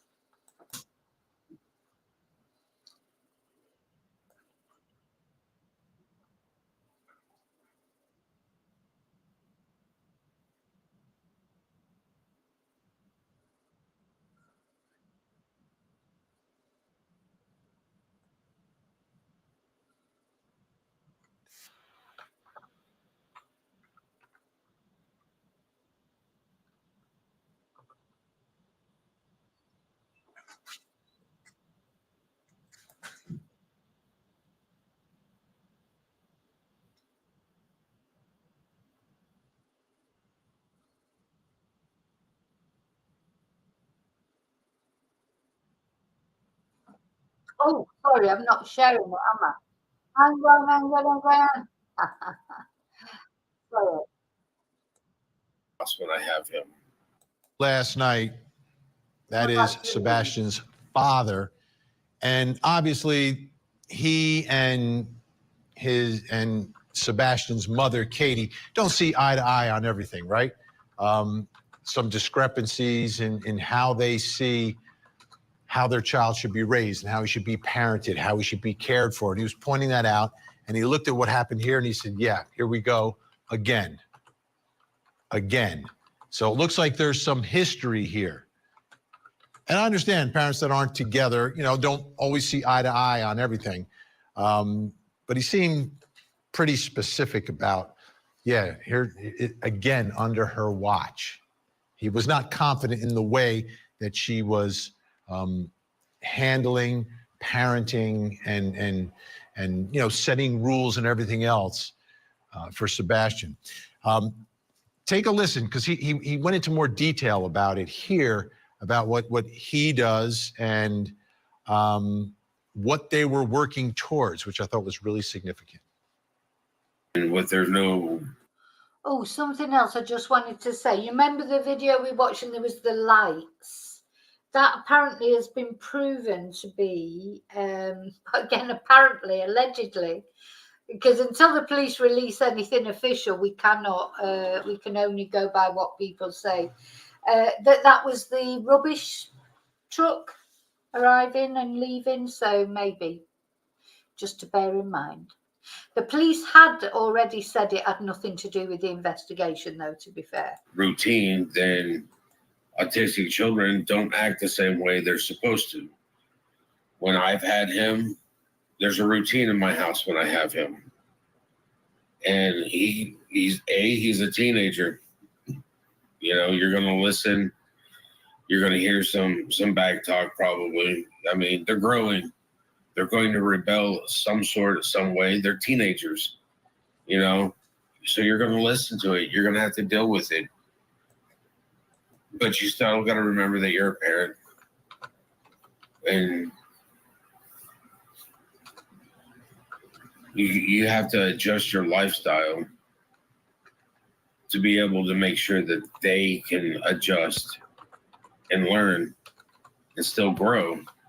You can't do some of the things that I've seen her do in the past. Most of my discussions were actually taken care with Chris. And Sebastian was supposed to come live with me. Chris was working on Katie, on getting her to agree to it.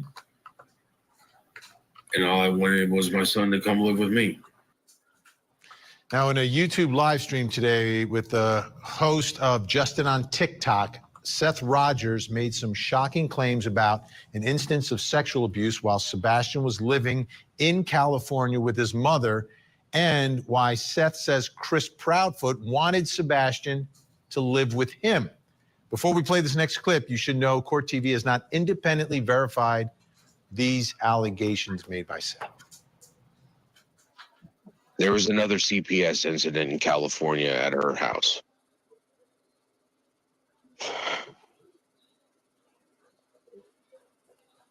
Katie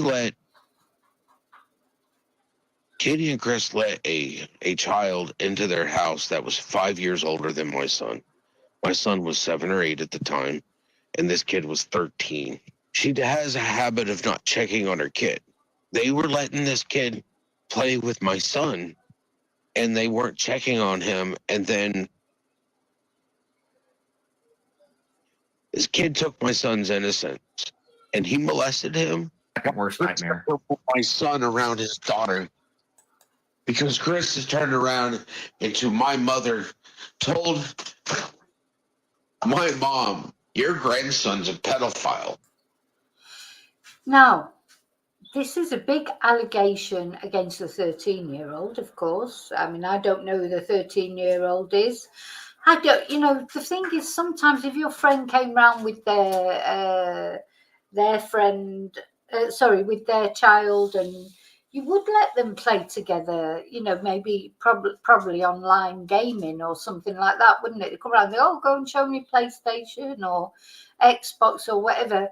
I don't think that makes her a bad mother for that. And if this child then did go and do something to Sebastian, again, if, you know, I don't know if this has been proven.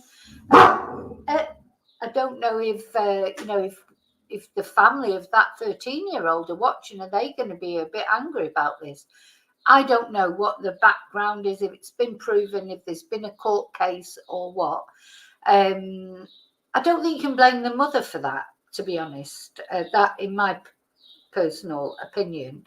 I don't think that means because maybe she was chatting to her friend and the two boys were playing upstairs on the Xbox is her responsibility if then the boy did something. I don't know. Well, you tell me what you think. Was she supposed to sit in the room with them or not let them go upstairs? She wouldn't have had any idea that anything like that. Hey.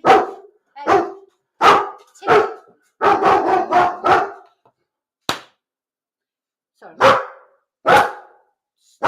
Stop. Unfortunately. Stop it, Tia. Right, go in the bathroom. Unfortunately, there's bangers going off outside. I don't know why, whether there's a football match starting or something. So as you can see, the dog doesn't really like it. And then I have to make a noise to try and shut up by banging on the table.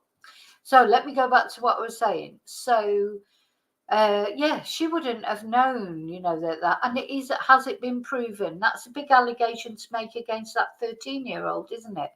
Now, maybe it's true, maybe it's not true. Unfortunately, this is, I mean, you can see that Seth is obviously very upset at the thought of it. And then he seems to go on and say, Stop!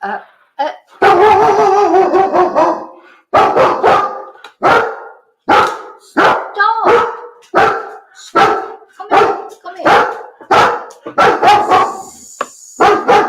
Tia!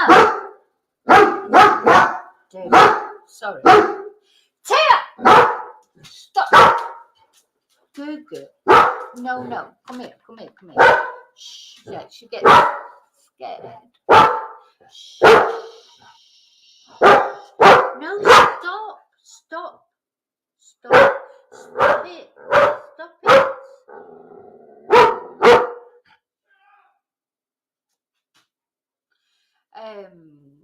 God, I've completely forgotten what I was saying now. I hope there's no more bangers.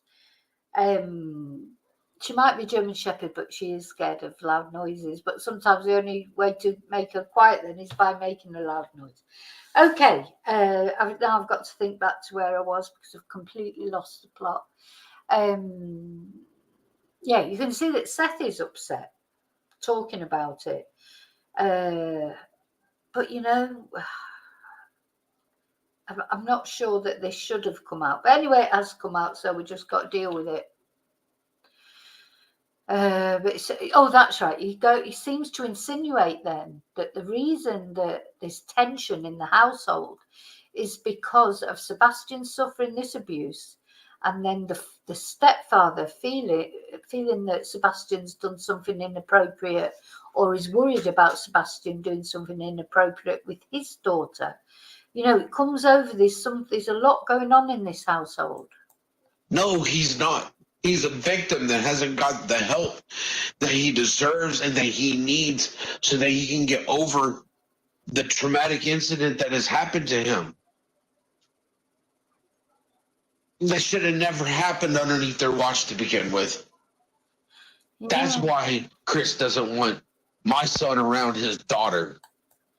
That's why Chris doesn't want his son and my son around his daughter. So this is something they've discussed. Something's happened somewhere along the line that for what he's saying here, that Chris does not want his son, Seth's son, Sebastian, around his daughter. So has Sebastian acted out this abuse that he suffered from? You know, has he done something inappropriate? That's what comes over to me here. Because he's scared that my son is going to do the same thing that was done to him. under his watch.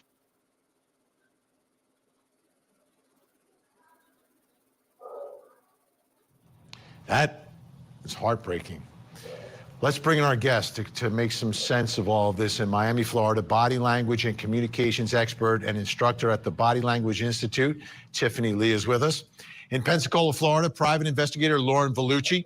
And in Los Angeles, forensic psychiatrist, trial expert, witness, and columnist Dr. Carol Lieberman. Tiffany Lee, I want to begin with you. You've seen Dad here in several circumstances. I see the emotion. I see the frustration. What are you seeing and hearing from Seth Rogers? Exactly. Everything you just said, Benny. I mean, when I first started watching clips of him, what we see consistently is, until he talks about the sexual assault, his tone is the same. He doesn't necessarily raise his voice or go really low. His tone is consistent. Even his blink rate, at the rate at which he's blinking his eyes, is consistent with him being truthful and being honest. But what I will say is, whenever he brings up the wife, he does a lip compression, which is where we kind of press our lips together. And that is something that can indicate a strong negative emotion. So definitely watch for that and pay attention, but he really does indicate that there's definitely some tension between the two, for sure. Dr. Carol Lieberman, something happened, right? Something happens. It seems that from what Seth is saying here, if it's true, there is tension in that home. You've got a 15-year-old boy with autism, teenager, allegedly molested. Stepdad has a daughter that's in the house sometimes. Stepdad allegedly accusing Sebastian of being some sort of pedophile and is afraid of this cycle taking place. To me, this is serious stuff we're talking about, Dr. Lieberman. Yes, absolutely. And also, you know, when he puts his mouth in that way, it's also, you know, closes it like that. It also reflects his trying to prevent himself from saying what he really thinks about his ex-wife. So, you know, I mean, of course, it's a lot of times autistic children, depending upon where. Now, it's important to say, the mother, Katie, she has made a statement about this. We're going to read that in a moment. I know, you know, I just think this poor boy, he didn't have a chance amongst the freedom, because I don't agree with what Seth has done here, announcing this to the world. I just don't agree with it at all. And I'm not saying that I'm more in favour of...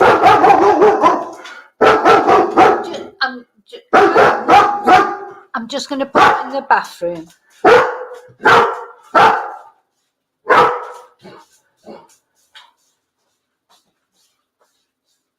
Get in.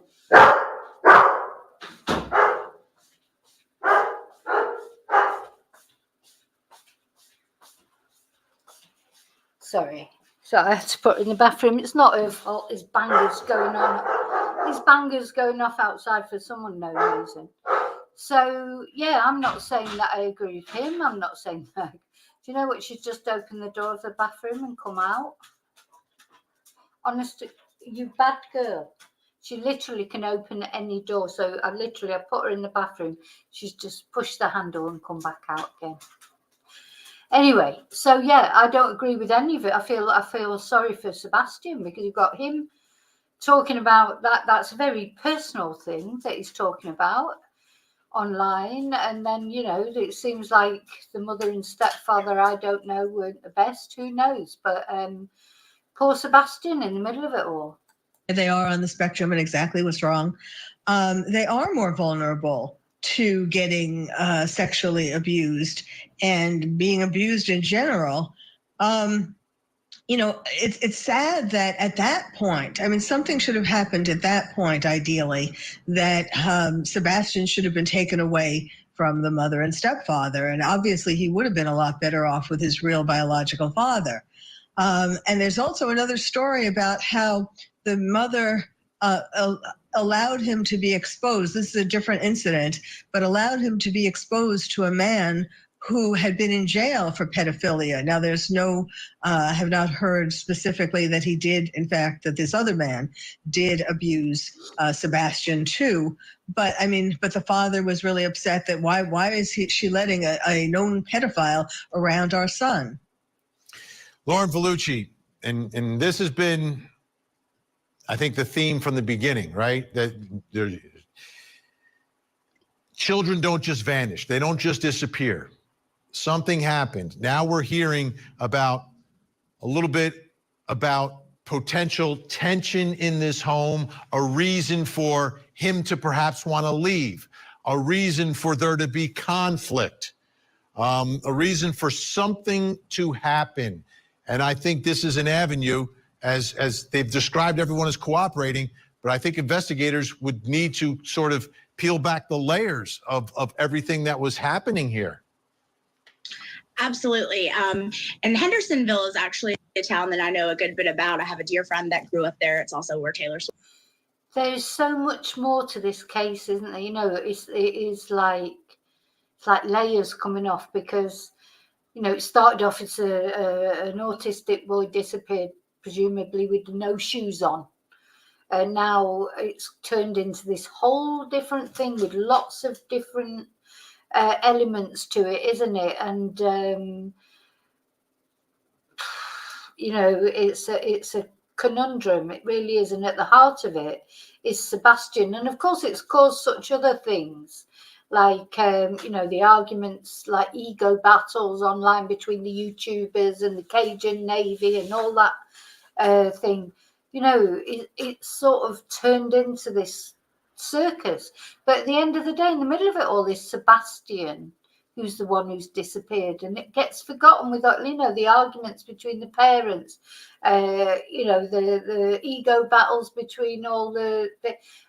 What about Sebastian? He's getting lost in it. This makes me a bit angry, because all the focus should just be on Sebastian. I really do not like this vase, this hand with these flowers coming out. It gives me the absolute creeps. So I'm just totally changing the subject. Just sorry, whoever you are, Lauren. Don't like that at all. I think it's creepy. Swift went to high school, and it's a very safe community. It's a great place to raise a family.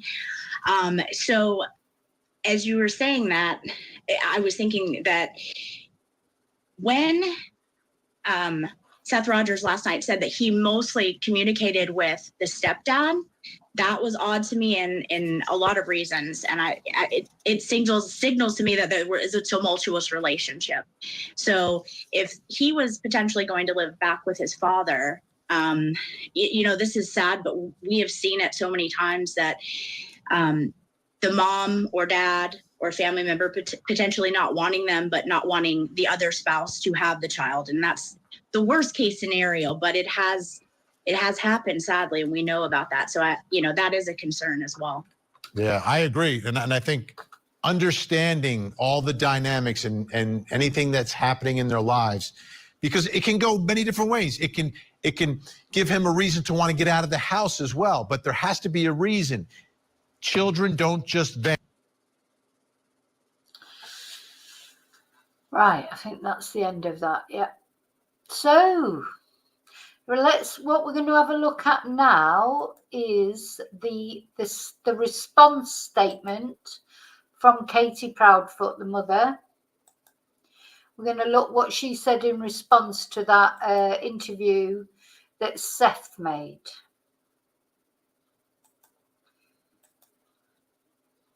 So she went on Facebook and said, "That child was not 13 and we did not allow my son to be abused. We contacted all authorities. My son received all the available help he could get, multiple therapists involved. His doctor did know because he went to the doctor and got checked immediately. Seth was involved in his therapy as well. There is so many lies in this story. The story included in failing to mention where Seth got banned from the base for his violent tendencies, where at the time my son was seeking psychiatrists and psychologists to help him with his trauma from Seth's abuse and the trauma from being assaulted by this child. Let me be clear, I think it's sickening that this man is airing my son's trauma online. My son deserves better than that. When we find him, and I believe in my heart we will, the truth will come out. He's doing his best to slander us as parents, but my son is loved and cared for and always will be. Public opinion based on lies, assumptions, half-truths is rampant because of things like this, which has nothing to do with finding Sebastian. I will not stoop so low as to partake in a back and forth argument with him. God knows the truth, and the truth always comes out. Please stop the madness and focus on finding Sebastian, because that is the most important thing. But personally, I do agree with them. And I don't know who's in the right, who's in the wrong, who's telling the truth, who isn't telling the truth. She's saying that Seth has been abusive.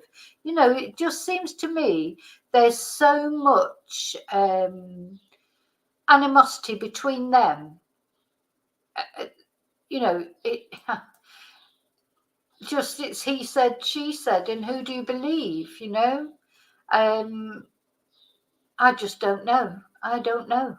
And I agree with her in some of the things she says there. Seth should not have gone on a YouTube channel and announced that his son had been abused. So poor Sebastian, when he is found, if he is found alive and well, now we know that the whole world knows all his dirty laundry, you know, like what happened to him. So no, personally, I don't agree with that at all. Anyway, that's more or less, is that, no. So the other thing I wanted to talk to you about as far as Sebastian was concerned, I don't know if you saw, I watched, let's see, because there's a YouTuber called Olivia. She went to, she was invited, I believe, to the Rogers home for an exclusive interview, wasn't she? With the parents shortly after Sebastian went missing, and I've got that somewhere.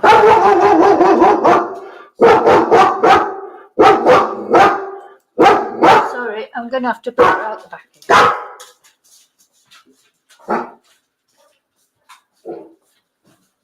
No, I'm not leaving you there. Don't out here. Come on.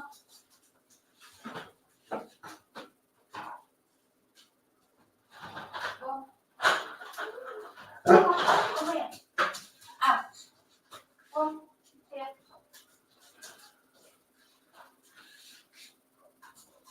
Come on. Back here. Oh.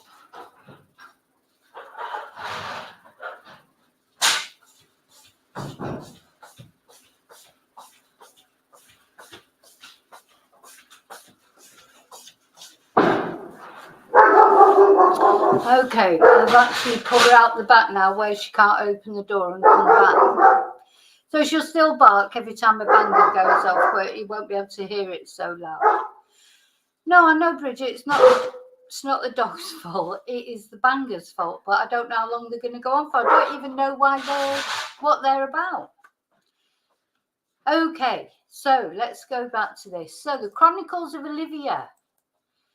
And she, let's see. Yeah, she's a TikToker, a YouTuber, and she actually went to their home and interviewed them. So let's have a look at that.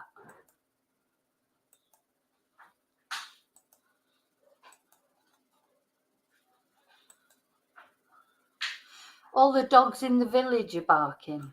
Doing compelling work in the world of true crime. There, at the time of one of the searches for Sebastian, she also went to the house and interviewed Sebastian's mom and stepdad. Take a look. And joining me right now, the TikToker behind Chronicles of Olivia, Olivia Vitale. Olivia, thank you so much for joining us tonight. We really do appreciate it. Let me start here. You go to the home, to the house. When you walked in there and you met Sebastian's mom and stepdad, what some of the first impressions that you had? In terms of my first impressions, they were very nice. I went with my mother along with a colleague of mine who works for Crime Scene Collective, which I'm an executive producer on. And they were welcoming, nice, and that's how they treated us. Did you get to walk around the house at all? Did you see his room, anything? Or did they just want to sit and do the interview? They did want me to see Sebastian's room, but unfortunately I didn't have the chance to. I got so carried away with his mother. She was showing me pictures of Sebastian and it was a bittersweet moment. However, my colleague Ethan did enter Sebastian's room with Chris, and what my colleague tells me is that the room was clean, it was ordinary. There was a private bathroom, a twin bed, and a window that faces the front yard. I've looked at it. Seems like a really beautiful neighborhood, great house. It's where you would want to raise a family. You were taking part in some of the searches there. Can you describe the area, the areas where the searches were, the area around the house? How would you describe all of that? Well, the area is fairly wooded. There is, it's the suburbs. There's neighborhoods, but there are areas we searched near one of the highways and just kind of around in the area. But there is trees and forest in that area. Okay, sorry, I had to go for a bathroom break then. But so I just want to say about Olivia, I like her channel because as well, she's not judgmental. She doesn't make any assumptions. She just presents it and, you know, lets people make their own mind up. But she's not accusing anybody. She's not coming up with anything, you know, battling her ego with anybody else. So I quite like that. That's outside of Nashville. There's definitely more, as you can see. What was your takeaway from that interview? This is a story. I know you cover a lot of stories, but this is one where everyone who's looking at this feels like there's nothing. Yeah, she does look like Sade, doesn't she? Yeah, she's a very attractive girl. Yeah, a bit of Sade. There's not a clue.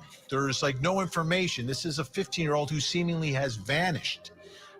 Is there anything that sort of struck you as, well, wait a minute, that doesn't happen. Something happened here, and maybe something you're thinking about, something that maybe folks on the ground there were thinking about could have happened here. Because like from the outside looking in, it's like this young man just vanished.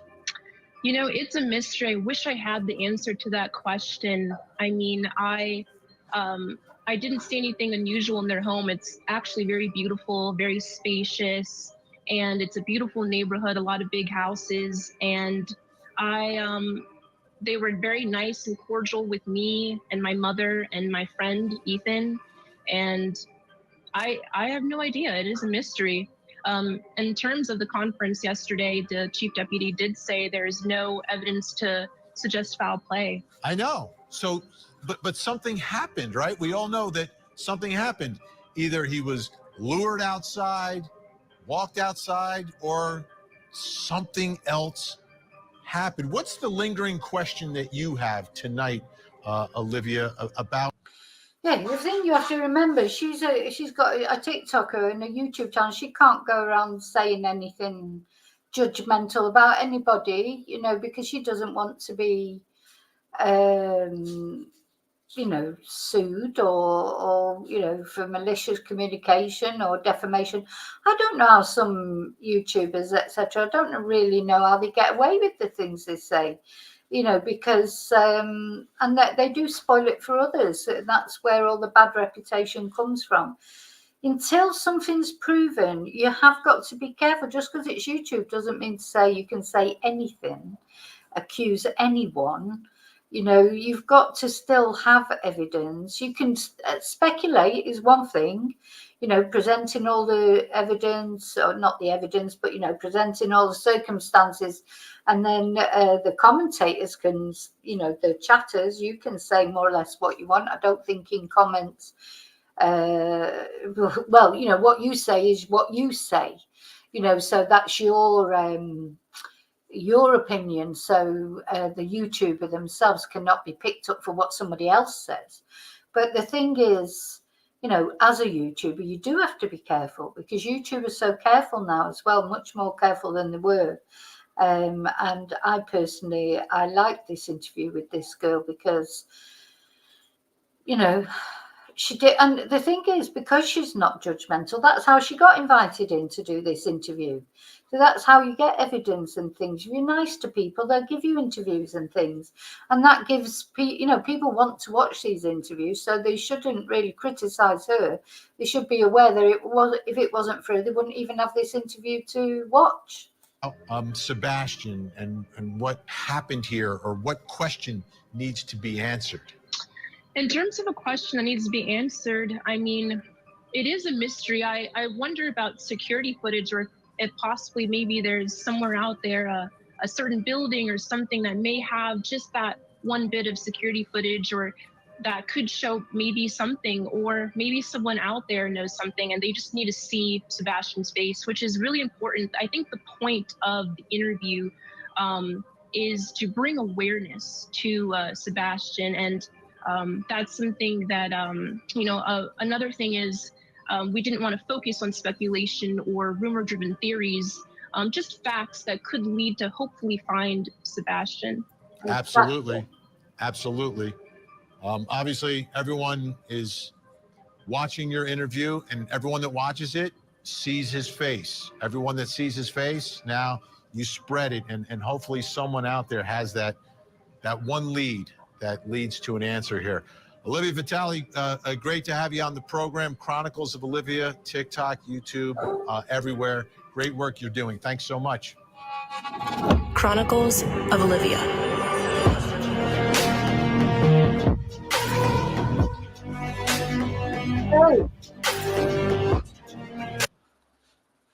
Yeah, so her YouTube channel looks interesting.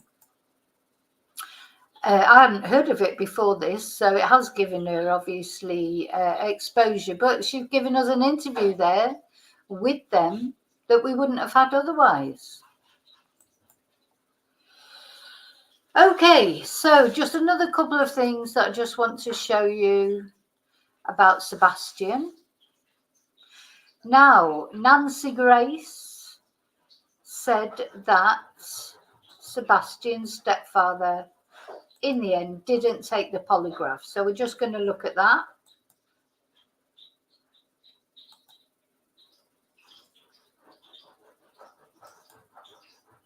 Sebastian's dad, his bio dad, Sebastian, Seth, I don't understand that, because he told me he would take a polygraph if I set it up. I set it up. I went through a lot of hoops to get it set up. One convenient to him in the area where he says he's working. Then he wouldn't take it and blames the TBI. So now I find out he's told other outlets he's taken one and passed. Do you know the truth? I don't. I really don't know, but I'll tell you what, I volunteered to take polygraph. I was told that I wasn't. I didn't need to because they have my location and whereabouts, but I still volunteered. And if somebody wants me to take one, that's something of my own free will. I haven't been told by TBI that I can't take one. So he's not going to take it, apparently, according to Nancy. He's not going to take the polygraph test. He said he's not taking a polygraph test because TBI have told him not to. So that's something else that came up. Nancy does always come over as angry. That's part of her style, Charlie, I think. Okay, and the last thing I want to show you about Sebastian is just that, you know, JLR is another YouTube channel that I quite like. And he has been, you might want to go over to his channel because he has been to the scene of, because he goes to the scene, doesn't he? He's a boots on the ground person. He's been to the Texas Roadhouse, Sebastian's last stop, where supposedly on the Sunday... Interactions with anybody. Sorry. Between Texas Roadhouse and when you return. Supposedly the day before he disappeared, this is where they went, wasn't it, for dinner? Gotta ask those questions.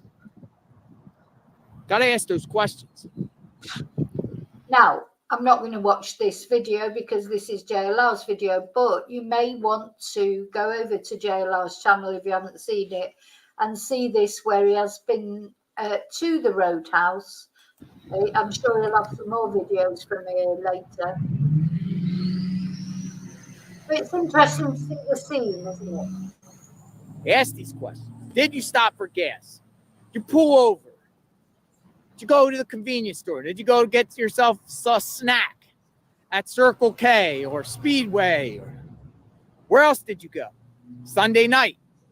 It was Sunday night. Katie, when you went to Texas Roadhouse, Katie Proudfoot, what did you eat there? What did you eat? Did you have any alcohol? Are you on any medications? You know, even though that might be a privacy matter, but that's up to her to reveal that information. I don't think she'll want to go on JLR's channel to be interviewed because he's got a bit of a downer on her and the stepfather, which fair enough, that's his opinion. But, you know, obviously, if you come down too hard on one side or another without any evidence, it's not necessarily a good thing. But JLR is always interesting to watch, isn't he? Wants to reveal the information about her own medications, she can do it. If she wants to release the information about what type of medications Sebastian was on, if he was on any, she can do that. It's not a HIPAA violation. You can share if you choose, if you want to. Now let's talk about bowling. I see a lot of people commenting bowling shoes. Shoes. You know, people are talking about maybe Sebastian took the bowling shoes with him from the bowling alley. And there was some sort of argument that transpired. And Katie took it out on Sebastian because Sebastian wasn't wearing his regular shoes. There's people that say that. Melinda, thank you, JLR, for all you do and continue to do for Sebastian. Thank you, Melinda. We'll be here this weekend. I'm taking you back up to the Texas Roadhouse. You know, we walked a block radius. I kind of just show you the area. You see for yourself. Okay, so he's going to be there all weekend. He seems to have spoken to one of the waitresses. Let me just show you that, actually. On him. Here's the Roadhouse. Has been communicating with me and told me, you know, stuff that we've shared on JLR Investigates. So he's been to the Roadhouse. He spoke to the waitress that served them. He's in contact with her, and he's going to be there all weekend. So I'm sure there'll be some more interesting snippets coming out from him. She might even be watching right now. Thank you. Appreciate this support. But yeah, Texas Roadhouse. Did somebody come and meet him here? Did somebody come and meet him here? So these are all the questions. Did somebody come and meet them there? Was the CCTV at the Roadhouse? What, you know? So I'm sure JLR will be looking at all that over the weekend. I think that's it for Sebastian. Yeah, so just to finish off, I just want to show you a couple of things that are a bit lighter. So first thing I want to show you is how, for British people, have you seen this? About this Tory MP who apparently has been targeted in a honey trap sexting scam. Now, I'm just going to play this video and you tell me what you think. I think he's just been, you know, a naughty boy, and now that he's been found out, he's just trying to make the best of it, personally. Video I didn't expect to make on a Friday evening, but a month ago I was a victim of cyber flashing and malicious communications and blew the whistle by reporting it to the police and the parliamentary authorities as soon as this happened. The first set of messages I got was on a day I was with my wife, and I got a one-time open photo on WhatsApp of an explicit image of a naked lady. As soon as I got these, the next day I reported it to the police, the authorities. It's like a Little Britain sketch, isn't it? You know, anyway. And the chief whip. 10 days later, I got another set of messages. This time, however, I was sat with my team in the constituency office. So we were able to record the conversation and catch photos and videos of the messages coming through, including another explicit female image. Why am I talking about this now? Well, I actually wanted it to be private because there's an ongoing police investigation. It's been ongoing for a month, but you've probably seen in the national media, I've been hounded by journalists asking me about it. It's not too difficult to work out. There are only a few Leicestershire MPs. In other words, I've been caught out, so now I feel like I've got to say something about it. So I've put my name up to say, well, I hope others come forward. I'm just pleased I blew the whistle, reported it to the authorities, and it's now being looked into. Whatever. Okay, so that was one thing I wanted to show you. And then something else that came up on Sky News that I thought you might find interesting is about these monkey wars, which now monkeys, you know, I love animals. I love all animals, but monkeys, I'm a little bit, you know, they're a bit scary. They can be a bit scary. Anyway, these monkeys have taken over this town practically. Let's have a look at the video. Now, you or the monkeys? We are trying to control them, even if they're trying to control us. They have become hungrier and more aggressive, and they have scared the tourists away too. These are the monkeys of Lopburi. They're smart, nimble, brazen. So they started off as like a tourist attraction, and the officials were happy to have them there because people would go and see them. But they've become too much, you know, like where most places have, like, you know, cat colonies. Also here in Spain there's quite a lot of cat colonies. In I think it's Thailand, is it, or Lopburi, wherever that is, it's monkeys. Hungry. Gangs of rival macaques have taken over the city, with some attacking people. The police are so worried about alpha male aggression, they've set up a special unit to scare them off, armed with wooden slingshots. Now, just to warn you of your sensitivity, you know, they do catapult these monkeys, and they also shoot them with, not with guns, with tranquilizer darts, because they take them off to be sterilized. But they're looking for the ringleaders. There's ringleaders, like gang leaders.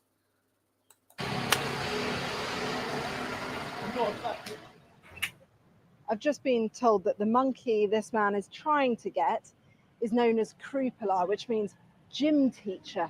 So called because he keeps stealing students' belongings, but he's proving pretty tricky to catch. He was fittingly agile, but another on the most wanted list slipped. No, he just picks up the tranquilizer dart and he starts playing with it as if it's a toy. Oh, God. You know, monkeys are clever. They'll be difficult to catch. Into view. The shot is only the start. The monkey pulls out the tranquilizer, chewing it like a toy. This still, for now, his playground. Primates running rings round their potential captors. Some take the bait more easily. They will all be taken to a temporary shelter, sterilized before being released to other more suitable areas. Are there not more humane ways to deal? Now, so they're trying to reduce the population of these monkeys because they've gone from being like a curiosity, a tourist attraction, to being, you know, dangerous because they're taking food off children and things like that. And to be fair, they're not killing them, culling them, which, you know, I'm sure some countries would just go out and shoot them. They're not doing that. They're tranquilizing them. They're taking off them to be sterilized. It's what they do with the cat colonies here in Spain, in my area. That's exactly what they do. They trap them, they take them off, sterilize them, and they try and reduce the population that way. So hopefully it'll work with these monkeys. We sterilize them to decrease their population and then relocate them. There are many ways we treat them humanely. The earlier dart has finally kicked in, and the team can retrieve an alleged troublemaker, now heavily sedated. His friends watch anxiously as he lies unconscious. Oh. The monkey would hide and then snatch my daughter's milk bottle and snacks, Bunya Porn told me. The monkeys have long been a symbol of local culture, drawing in tourists who feed them and, some say, the problem. But soon the Royal Thai Army will also join the effort to try and take control. Yeah. So, you know, I mean, I am an animal lover, but you have to do something about it, especially if they're taking food off children, etc. I do think they're doing it in a humane way, at least. I hope it all works out. It's better than culling them, I think. But anyway.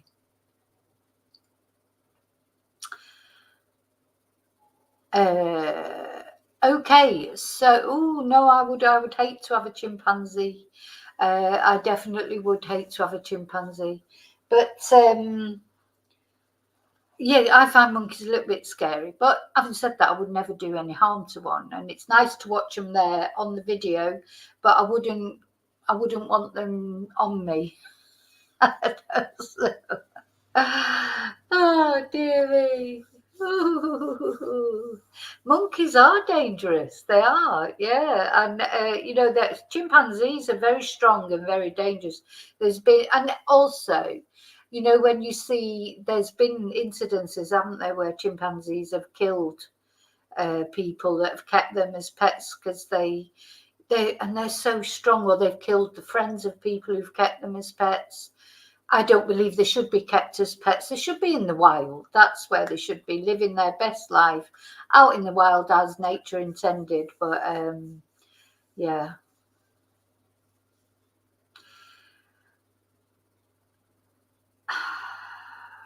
Okay, so what I'm going to now, just want to say, I can see you talking there, Chumba, about exchanging emails. I'm not doing that anymore. So not through me, I'm afraid. If you want to exchange emails, I'm not doing that anymore because there was a problem with someone. So I'm not exchanging emails for you. If you want to exchange emails, that's fine. You have to find another way around it. I'm sorry. Okay. Oh, you're doing it on there. So is Faye putting it up on there? It's up to you. If you want to put your emails up on there, that's fine. But I'm not getting involved with exchanging emails with people anymore because there was a little bit of an incident. So that's it. So I hope you've enjoyed the stream. It's quite a long one. Sorry about the dog barking. If 411's still listening, sorry it woke you up and woke your dogs up and you had to get out of bed. I'll see you very soon in the next video. I will be breaking it down. I will edit out the dog barks, and I'll break this down into all the various things. If you put your email up on there, or, you know, I know you might not want to put it up publicly, but I don't know any other way that I can do it. So I know sometimes people like to get in touch, but I can't get involved in that. So thank you so much, as always, for watching. Don't forget to leave your DNA on the like button on the way out, or leave your fingerprint on the like button. I'll speak to you very soon. Any updates on any of these cases, I'll be back to tell you about them. Thank you so much. And remember to live and love carefully and wisely. Don't go to Thailand with all those monkeys running about. And I'll see you really soon in the next video. And until then, may your God always go with you. Bye-bye.